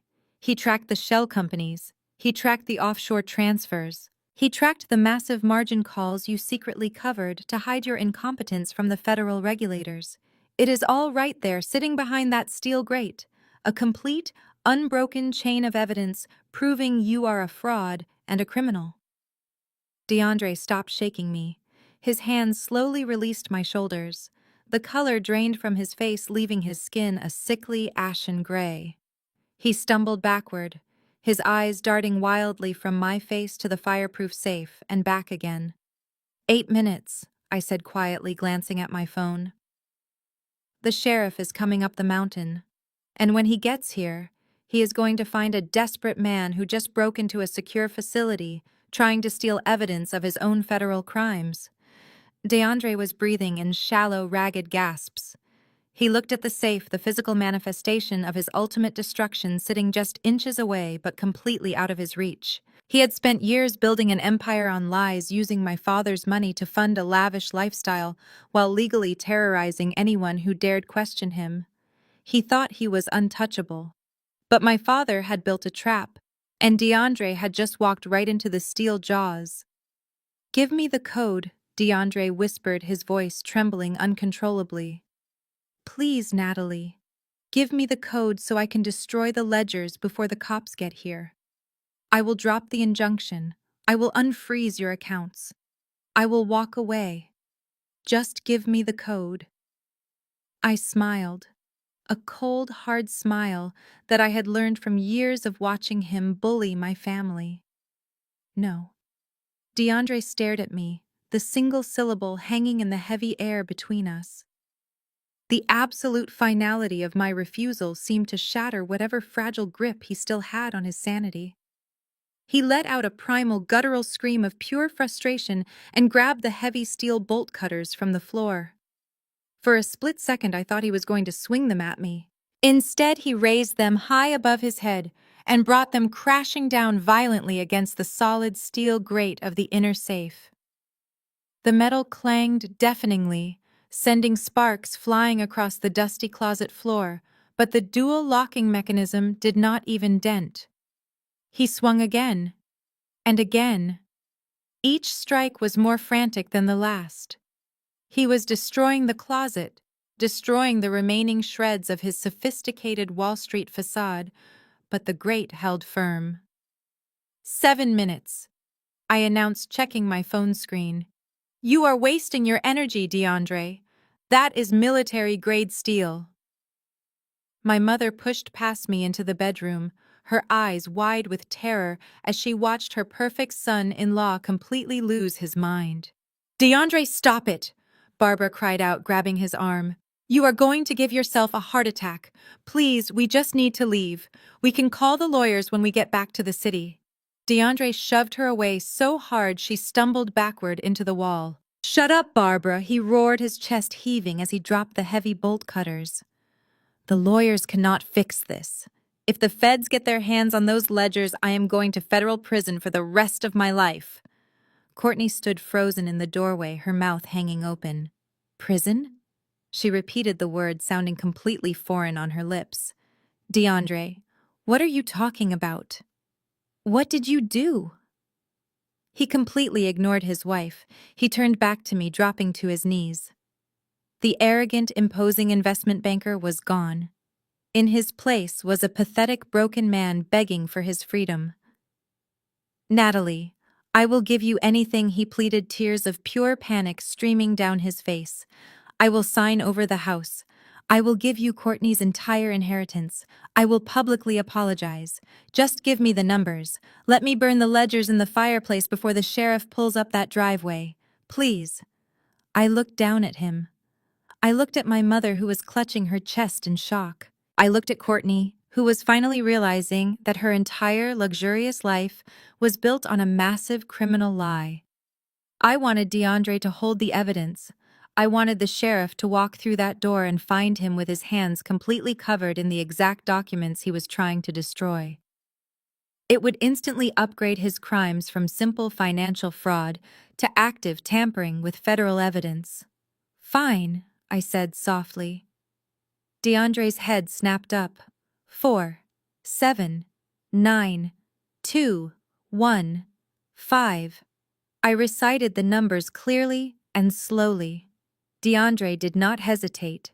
He scrambled forward on his hands and knees, practically throwing himself at the digital keypad attached to the steel grate. His fingers were shaking so violently he messed up the first attempt and had to clear the screen. On the second try, he punched the numbers in perfectly. A sharp electronic beep echoed from the safe, followed by the heavy clack of the internal deadbolts releasing. He yanked the steel grate open. He reached his hands deep into the dark cavity, desperately sweeping his fingers across the bottom. Perhaps still harboring some delusional hope that my father had hidden stacks of $100 bills underneath the paperwork. But there was absolutely nothing. No cash, no gold bullion, no bearer bonds. He pulled out the contents and dumped them frantically onto the hardwood floor. Thick black accounting ledgers bound in heavy leather, 5 silver external hard drives, dozens of manila folders stuffed with printed bank statements and wire transfer receipts. He grabbed the first ledger and ripped it open, his eyes scanning the meticulously handwritten columns. These were not just random notes. These were fully reconciled balance sheets, complete with swift codes, routing numbers, and the exact Internet Protocol addresses used to authorize the illegal offshore transfers. I watched his face as he recognized his own shell company names and the exact dates of his illegal margin calls. My father had documented every single fraudulent transaction with the precision of a master auditor. "No," DeAndre whispered, flipping the pages so fast they began to tear. "No, he knew everything. The old man knew everything." He grabbed one of the silver hard drives and smashed it forcefully against the edge of the safe, trying to shatter the casing. But it was a ruggedized solid-state drive designed to withstand extreme impact. It simply bounced off the heavy iron door, completely intact. 6 minutes, I reminded him quietly. DeAndre dropped to the floor, sitting directly in the middle of the scattered ledgers and hard drives. He gathered the heavy binders into his arms, clutching them to his chest, as if he could somehow absorb the evidence and make it disappear. He was surrounded by the physical proof of his own destruction. There was no fireplace close enough. There was no shredder. There was simply not enough time to destroy thousands of pages of deeply incriminating financial records. Courtney slowly walked into the room, staring down at the papers scattered across the floor. She saw the name of her own shell company highlighted in bright yellow ink on the top folder. The horrifying reality of her situation was finally setting in. "What is this?" DeAndre Courtney asked, her voice barely a whisper. She pointed a trembling finger at the bright yellow highlight over the words, "Courtney Holdings Limited Liability Company." "Why is my name on this paper? Why does it say I transferred $4 million to a bank in the Cayman Islands?" DeAndre just sat there among the scattered ledgers, clutching a folder to his chest, completely paralyzed. He could not look at his wife. He could not speak.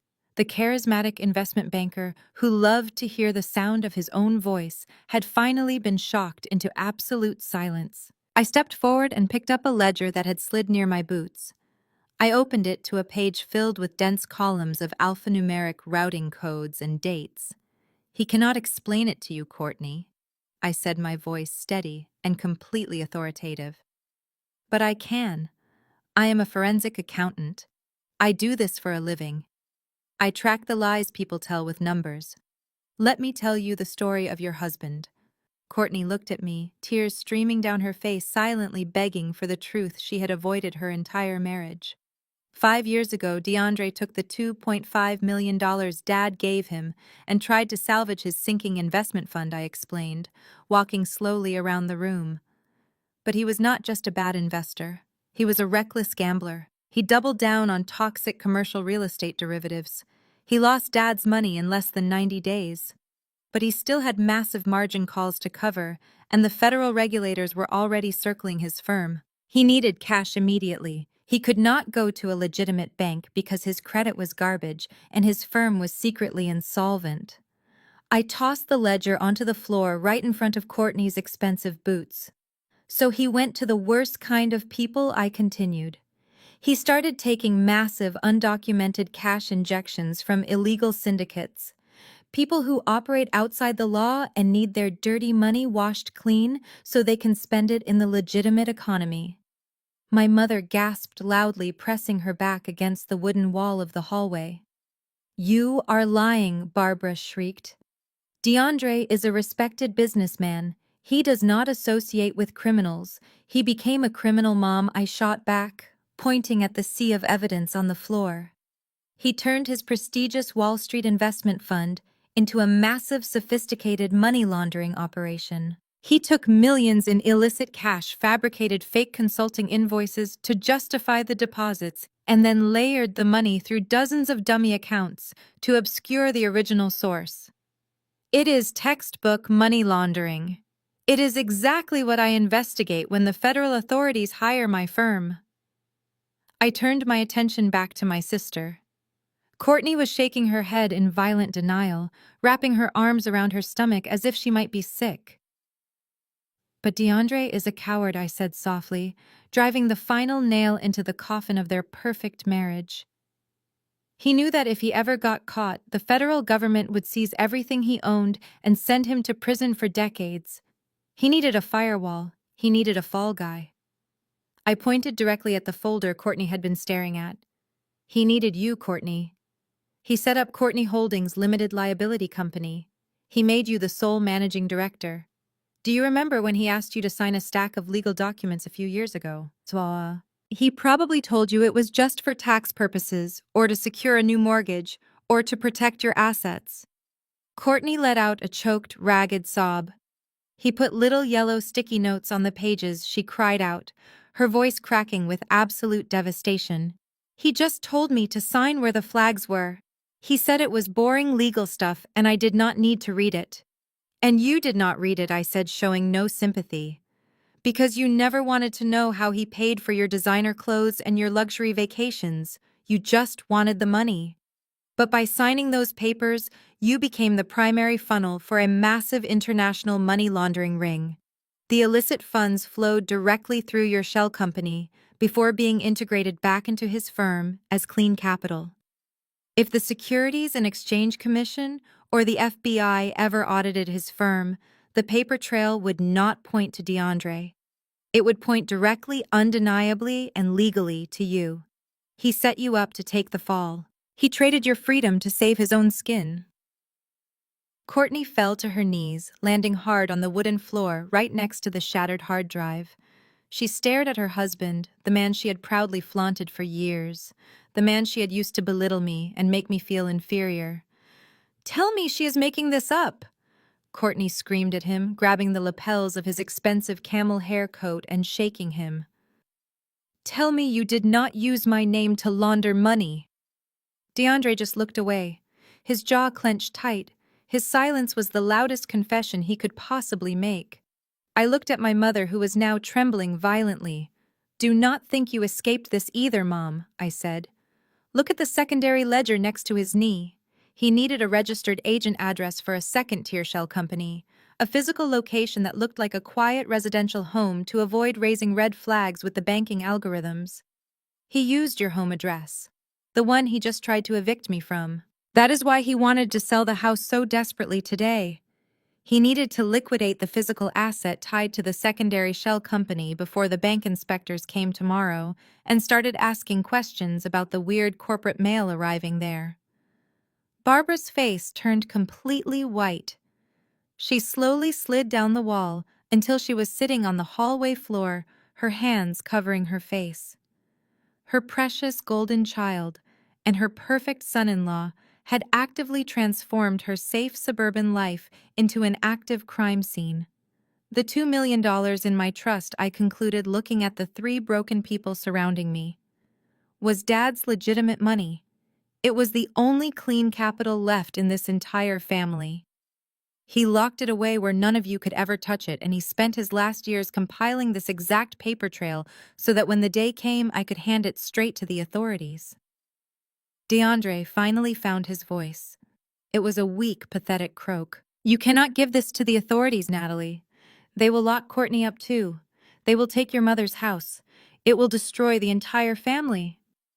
I looked at DeAndre, who was now using his own wife and my mother as human shields to protect his fragile freedom. You destroyed this family the minute you decided to treat Dad like an unlimited bank account, I replied coldly. Do not try to put the weight of your federal crimes on my shoulders. I am just the accountant delivering the final balance sheet. You made the transactions. You take the fall. Courtney scrambled to her feet, her hands shaking so badly she could barely push the tangled hair out of her eyes. No, she stammered, stepping away from her husband as if he were suddenly radioactive. Natalie, you know me. You know I am not a criminal. I did not do anything wrong. I just signed the papers because he told me to. I am a victim here too. He lied to me.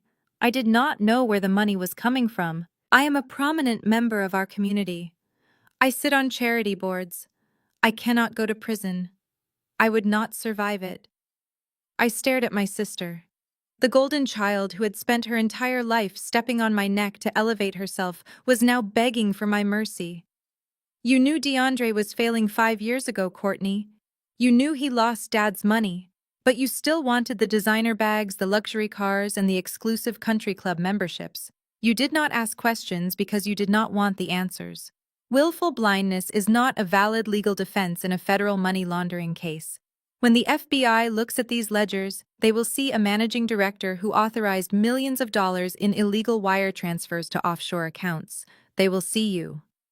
DeAndre let out a wild, desperate sound that was half sob, half scream.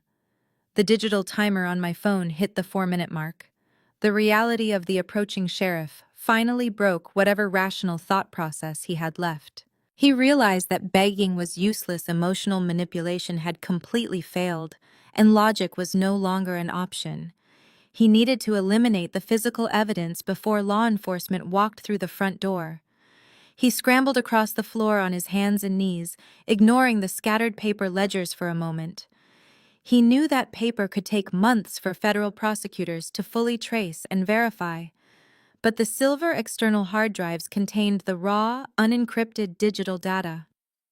Those drives held the exact digital footprint of his entire money laundering syndicate. The emails, the hidden account numbers, the client lists.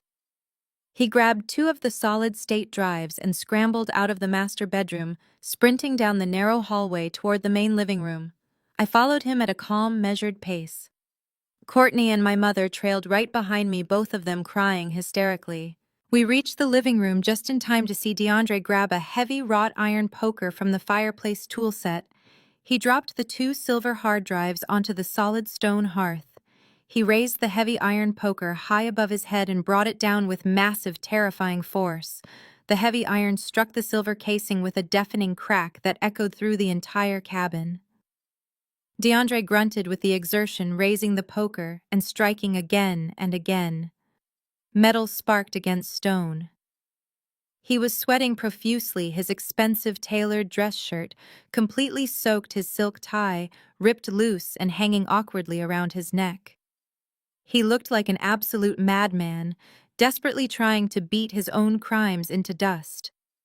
The thick, ruggedized casing of the first drive finally splintered under the relentless assault exposing the delicate green internal circuitry. He did not stop. He began smashing the exposed circuitry, grinding the sharp iron tip into the memory chips until they were nothing but shattered plastic and twisted metal. He tossed the ruined pieces into the cold fireplace ash and immediately started violently attacking the second drive. He was panting heavily, muttering to himself in a frantic, terrifying loop. They cannot prove it without the digital footprint. They cannot prove it without the data. I can explain the paper.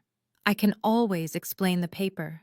I stood near the kitchen counter and simply watched him destroy the hardware. My mother was sobbing uncontrollably on the sofa, burying her face in a decorative throw pillow, completely unable to process the total destruction of her perfect family image.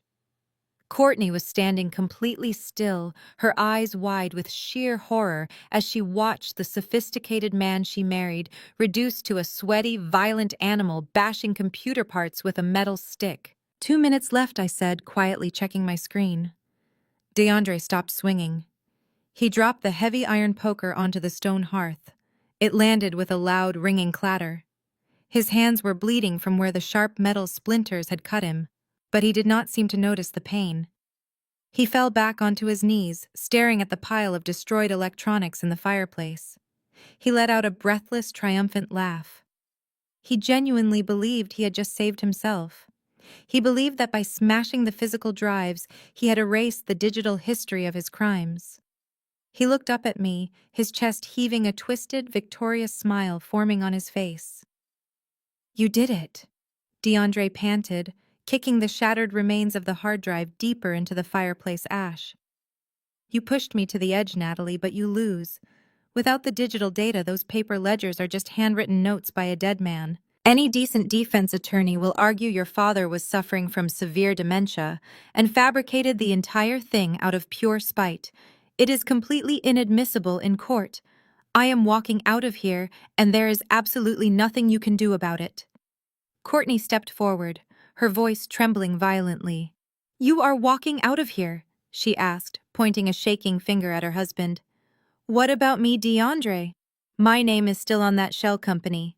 What happens when the bank inspectors show up at my mother's house tomorrow morning?" DeAndre straightened his ruined silk tie and let out a cold, hollow laugh. "That sounds like a personal problem, Courtney. You are the sole managing director of the limited liability company. Your signature is on every single wire transfer authorization.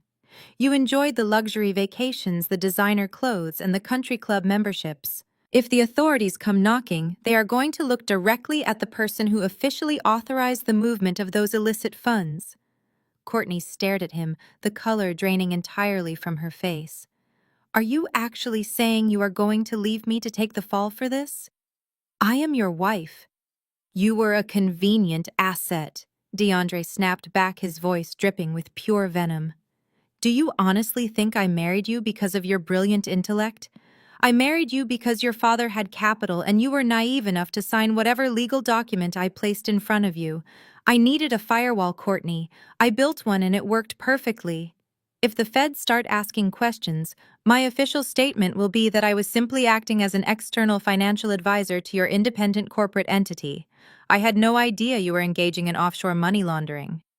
My mother let out a loud, agonizing scream from the sofa. "You absolute monster!" Barbara yelled, jumping up and lunging at DeAndre. She swung her fist wildly, striking his chest and shoulders. "You used my daughter. You used my home. I welcomed you into this family. I treated you like a son." DeAndre grabbed Barbara by the wrists and shoved her forcefully back onto the sofa. "Do not touch me, you pathetic old woman," he roared. "You did not welcome me because you loved me. You welcomed me because I drove an expensive car and paid for your luxurious dinners. You spent your entire life turning a blind eye to the truth as long as it kept you comfortable. You are just as guilty as she is. You let me register a corporate entity at your residential address. You signed the delivery receipts for the certified bank packages. You are a legal accessory to international fraud." Barbara began to hyperventilate, clutching her chest as she looked between DeAndre and Courtney. The perfect, pristine image she had spent 34 years cultivating had just been violently ripped apart. There was no more golden child. There was no more perfect son-in-law. There were only three criminals turning on each other the second the spotlight hit them. "I am going to the police!" Courtney suddenly screamed, her voice echoing off the vaulted wooden ceiling of the cabin. "I am going to call the authorities myself right now. I will tell them everything. I will testify that you manipulated me. I will hand over every single bank statement in our house. You are not going to ruin my life and walk away clean." DeAndre took a threatening step toward his wife. "You will do absolutely nothing," he sneered. "If you go to the cops, you are confessing to a federal crime. You will go to a women's correctional facility for the next 20 years.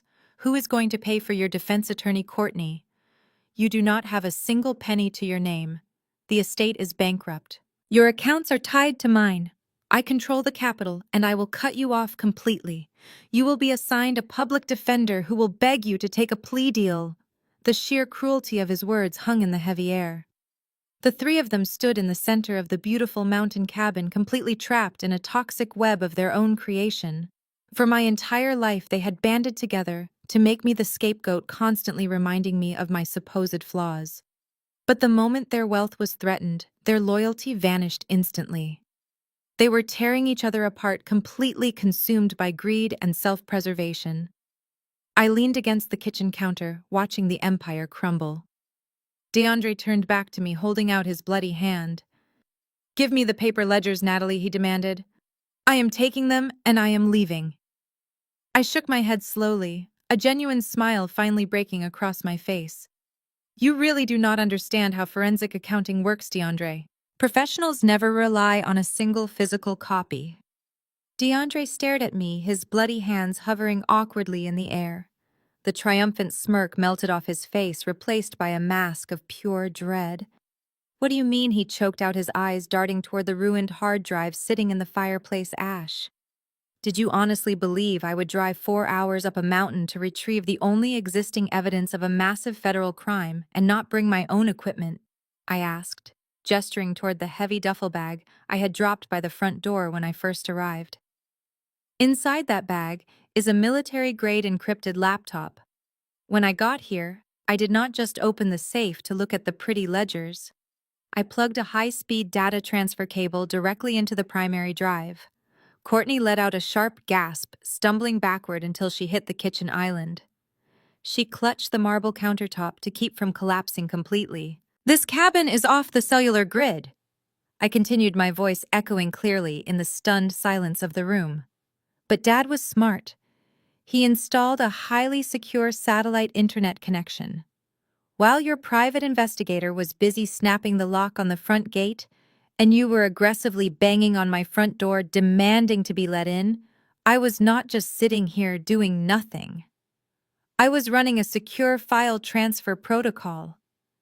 I uploaded the entire unencrypted contents of that primary hard drive to a secure cloud server managed by my forensic accounting firm. DeAndre dropped to his knees. The heavy thud of his body hitting the hardwood floor sounded like a defeated boxer hitting the mat. "No," he whispered, shaking his head frantically back and forth. "No, you did not have enough time. The files are too large. It is impossible. Financial spreadsheets and text-based bank records are incredibly small files." DeAndre, I corrected him easily. "They take seconds to upload over a broadband satellite link, and I did not just back them up to a private server to hold as leverage." I hit forward on a pre-drafted email I prepared last night in my apartment. I took a few steps closer to him, wanting to make sure he heard every single word I was about to say. I sent the entire data package directly to the white-collar crime division of the FBI field office, I stated firmly. I also carbon copied the IRS Criminal Investigation Division. As a licensed forensic accountant, I have a strict legal and ethical fiduciary duty to report massive money laundering operations the second I uncover them. I attached a sworn affidavit detailing your shell companies, your illegal margin calls, and your offshore wire transfers. The federal government already has everything they need to secure a grand jury indictment against you. Smashing those physical drives was completely useless. It just ruined your suit. My mother began to weep loudly, burying her face in her hands. She finally understood that no amount of manipulation or guilt-tripping could undo a federal investigation. There was no sweeping this under the rug. There was no returning the money and offering a polite apology. Suddenly, a faint, high-pitched wail pierced through the thick wooden walls of the cabin. DeAndre's head snapped toward the large living room windows. The sound was distant at first, echoing through the dense pine trees and bouncing off the surrounding mountains. But it was growing louder by the second. It was the distinct piercing howl of emergency sirens. "That is the local sheriff," DeAndre said, his voice trembling with a desperate hope. "You said the gate alarm called the local sheriff. I can talk to them. I can explain this is a simple family dispute over inherited property. I can post bail, I can hire lawyers." I shook my head slowly, listening to the approaching chorus of sirens. "That is not just one local sheriff, DeAndre. Listen to the pitch. There are multiple vehicles coming up that mountain road." The wailing grew deafeningly loud, drowning out my mother's hysterical sobbing. Through the tall glass windows, brilliant flashes of red and blue light began to cut through the darkening afternoon shadows, reflecting violently off the interior cabin walls. "When I sent that data package to the FBI," I explained, raising my voice to be heard over the approaching sirens, "I specifically noted that you were actively tracking my location and heading to this property to violently destroy the primary evidence. Law enforcement agencies take the active destruction of federal evidence very seriously.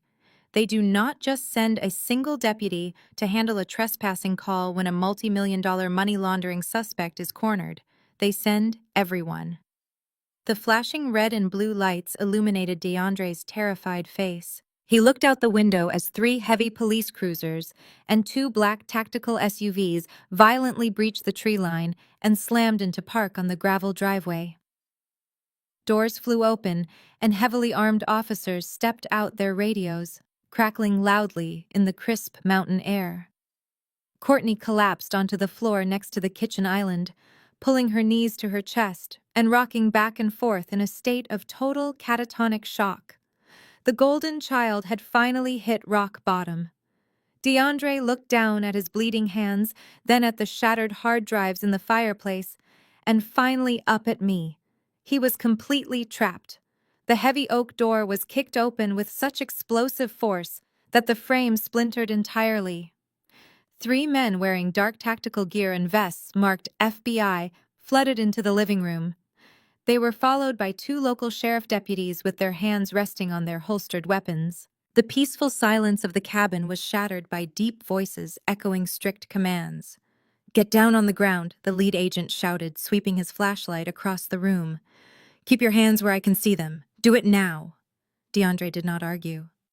The imposing investment banker, who had just threatened me completely, folded under the pressure. He dropped heavily to his knees and lay flat on his stomach, pressing his face against the floor. He stretched his bleeding hands out wide above his head, surrendering without a single ounce of his former dignity. A tactical officer stepped forward, pressing a heavy knee between DeAndre's shoulder blades. The sharp click of steel handcuffs ratcheting around his wrists echoed through the room. My mother let out a terrified shriek, cowering deeply into the corner of the sofa. Courtney remained frozen by the kitchen island, staring blankly as 2 armed men secured the perimeter. "Are you Natalie?" the lead agent asked, lowering his weapon. "I am," I replied calmly, keeping my hands resting flat and visible on the marble countertop so they would not misinterpret my movements. "I am Special Agent Vance with the Financial Crimes Division," he stated, his eyes quickly scanning the terrified family members before landing back on me. "We received your encrypted data transmission at the regional field office. The IRS Criminal Investigation Team is currently processing the ledgers. You stated in your sworn affidavit that the primary suspect was actively attempting to destroy physical evidence at this exact location." I nodded slowly and pointed directly toward the stone hearth. "I tried to stop him," I said evenly, But as you can clearly see, he was highly motivated to erase his digital footprint. Agent Vance walked deliberately over to the fireplace. He looked down at the heavy iron poker covered in silver paint and the completely pulverized remains of the external hard drives sitting in the cold ash. He pulled a small digital camera from his tactical vest and immediately began taking highly detailed photographs of the destroyed hardware and the surrounding debris. "Well," Agent Vance said, looking down at DeAndre, who was still securely pinned to the floorboards, "you just made my job incredibly easy today. We already had more than enough probable cause from the digital records to arrest you for international money laundering and wire fraud. But taking a blunt instrument to physical data drives while under an active federal probe is a textbook violation. That is active tampering with evidence. We do not even need a grand jury indictment to hold you on that charge. You are going straight into federal custody this evening without bail." "Get him up," Vance ordered the tactical officers standing nearby. They grabbed DeAndre by his upper arms and hauled him roughly to his feet. He looked absolutely pathetic. His expensive camel hair coat was completely covered in dust and fireplace ash. His bespoke suit was deeply wrinkled and stained with his own blood. His eyes were wide and frantic as he looked around the room, desperately searching for anyone to save him from this nightmare. "Courtney." DeAndre pleaded, his voice cracking pitifully as the agents dragged him forcefully toward the door. "Call the firm. Tell them to send the crisis management team immediately. Tell them to liquidate my personal portfolio for bail money. You have to help me." Courtney did not move a single muscle. She simply stared at the man who had just proudly admitted to using her as a human shield for his illegal criminal empire. She finally realized that making that phone call would only implicate her further in his massive conspiracy. She pressed her lips together and turned her head away, completely ignoring his desperate, pathetic pleas. "You have the right to remain silent," Agent Vance began reciting loudly as they marched DeAndre out the shattered front door and onto the wooden porch. "Anything you say can and will be used against you in a court of law." The sound of the Miranda rights being read faded into the crisp mountain air as they forced him into the back of a heavily armored black SUV. The flashing red and blue lights illuminated the dense pine trees, casting long, dramatic shadows across the long gravel driveway. I stood in my peaceful cabin and took a deep breath. The suffocating weight of DeAndre's arrogant threats was permanently gone. The raid was executed perfectly. But the night was not over, and the federal agents were not quite finished with my family. The heavy wooden door hung awkwardly on its splintered hinges, letting the freezing mountain wind sweep through the living room.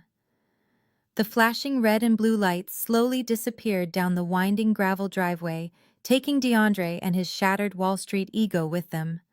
But the cabin was not empty. Several federal agents remained inside, systematically bagging the scattered paper ledgers and the destroyed hard drive components from the fireplace. Agent Vance turned away from the door and wiped a streak of gray ash from his tactical vest. He looked down at my sister, who was still slumped against the kitchen island, staring blankly at the empty space where her husband had just been pinned to the floor. "Mrs. Courtney," Agent Vance said, his voice completely devoid of the aggressive shouting he had used on DeAndre. He spoke with the cold, clinical precision of a man who dismantles financial empires for a living. "We need to have a serious conversation about the luxury vehicle parked outside and your personal effects." Courtney blinked slowly, struggling to process the rapid collapse of her reality. She looked up at the federal agent. "I need to call a lawyer," she whispered hoarsely. "My husband just got arrested. I need to arrange his bail." Agent Vance shook his head. "Your husband is facing federal evidence tampering charges on top of international wire fraud. He is not getting bail, but more importantly, his legal problems are only half of the equation right now. As I am sure your sister just explained to you, you are the sole registered managing director of Courtney Holdings Limited Liability Company." "I did not do anything," Courtney cried, her voice rising in a desperate panic. "I told you he just made me sign the papers. I did not know he was laundering money. I just went shopping. I just lived my life." "That is exactly the problem," Agent Vance replied flatly. You lived a life funded entirely by the proceeds of a criminal enterprise. The data Ms. Natalie transmitted to our office confirms that your specific corporate entity was the primary vehicle for layering the illicit cash.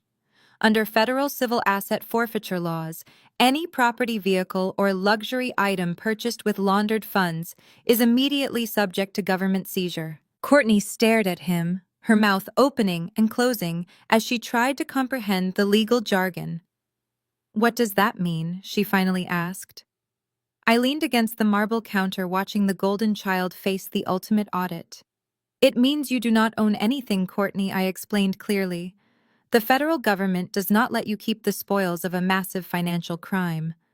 Every designer handbag you bought to show off at the country club, every diamond necklace, the custom furniture in your house, the equity in the house itself. It was all purchased with dirty money. It all belongs to the Department of Justice now." "You cannot take my house," Courtney shrieked, scrambling to her feet. "Where am I supposed to live? You cannot just leave me homeless. Agents are currently executing a simultaneous search and seizure warrant at your primary residence in the city as we speak," Agent Vance informed her. "The property will be completely locked down and chained by midnight. Furthermore, your personal bank accounts, your credit cards, and your investment portfolios were frozen by a federal magistrate an hour ago. That federal order completely supersedes whatever local probate injunction your husband filed against your sister this morning." Courtney began to hyperventilate. "My accounts.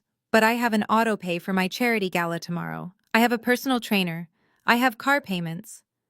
A female federal agent stepped forward, holding a thick plastic evidence bag. "Ma'am, I am going to need the keys to the black SUV parked outside. We ran the plates when we arrived. It is registered directly to your shell company. I am also going to need the designer handbag on the sofa, your cell phone, the Cartier watch on your wrist, and the diamond tennis bracelet you are wearing. We have probable cause to believe every single one of those items was purchased with laundered funds."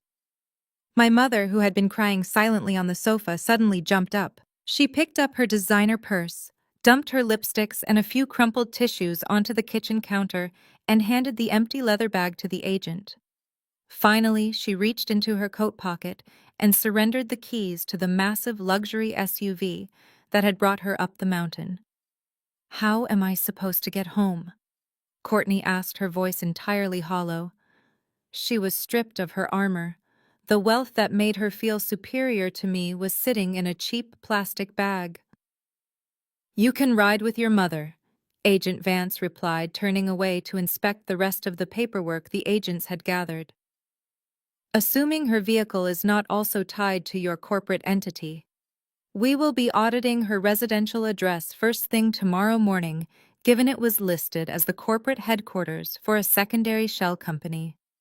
Have a good night, ladies." Agent Vance gave me a final professional nod before disappearing into the flashing lights of the police cruisers.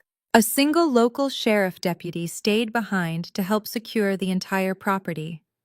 Inside the cabin, the cold winter wind howled through the splintered frame of the front door, sweeping across the hardwood floors. Courtney sat frozen on the floor, shivering in her designer blouse, now that she had surrendered her heated luxury vehicle.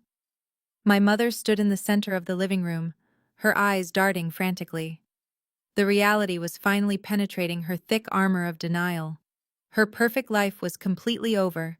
The federal agents were going to rip her home apart at dawn. She walked toward me, her hands trembling. Her usually composed face was crumpled with raw terror.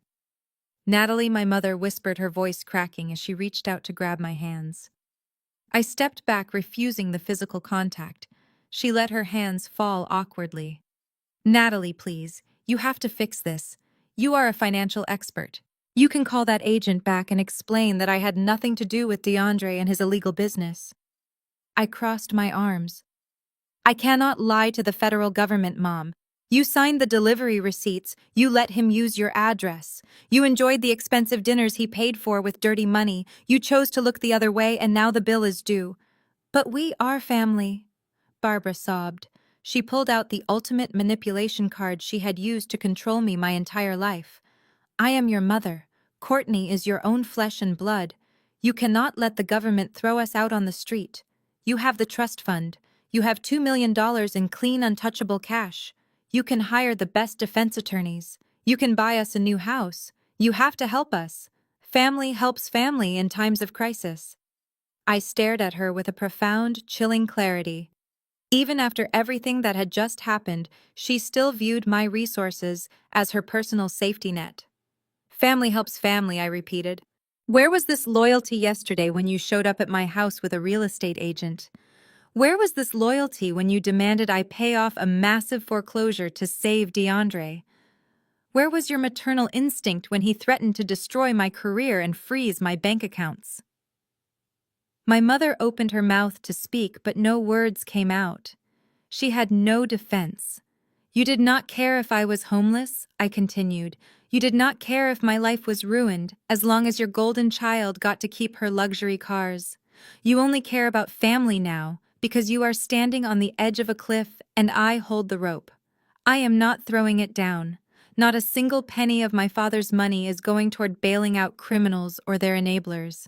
Natalie, please, Courtney suddenly whimpered from the floor, her teeth chattering loudly. It is freezing. We do not even have a car to get down the mountain. This cabin is private property, I said, walking to the door. It is officially owned by the irrevocable trust of which I am the sole trustee. As the legal owner, I am formally asking you both to leave my property immediately. You cannot kick us out into the cold, my mother shrieked. It is the middle of the night. We have no way to get home. You have a cell phone, I replied coldly. You can call a taxi. You can call one of your wealthy country club friends to come pick you up. But you are not staying here.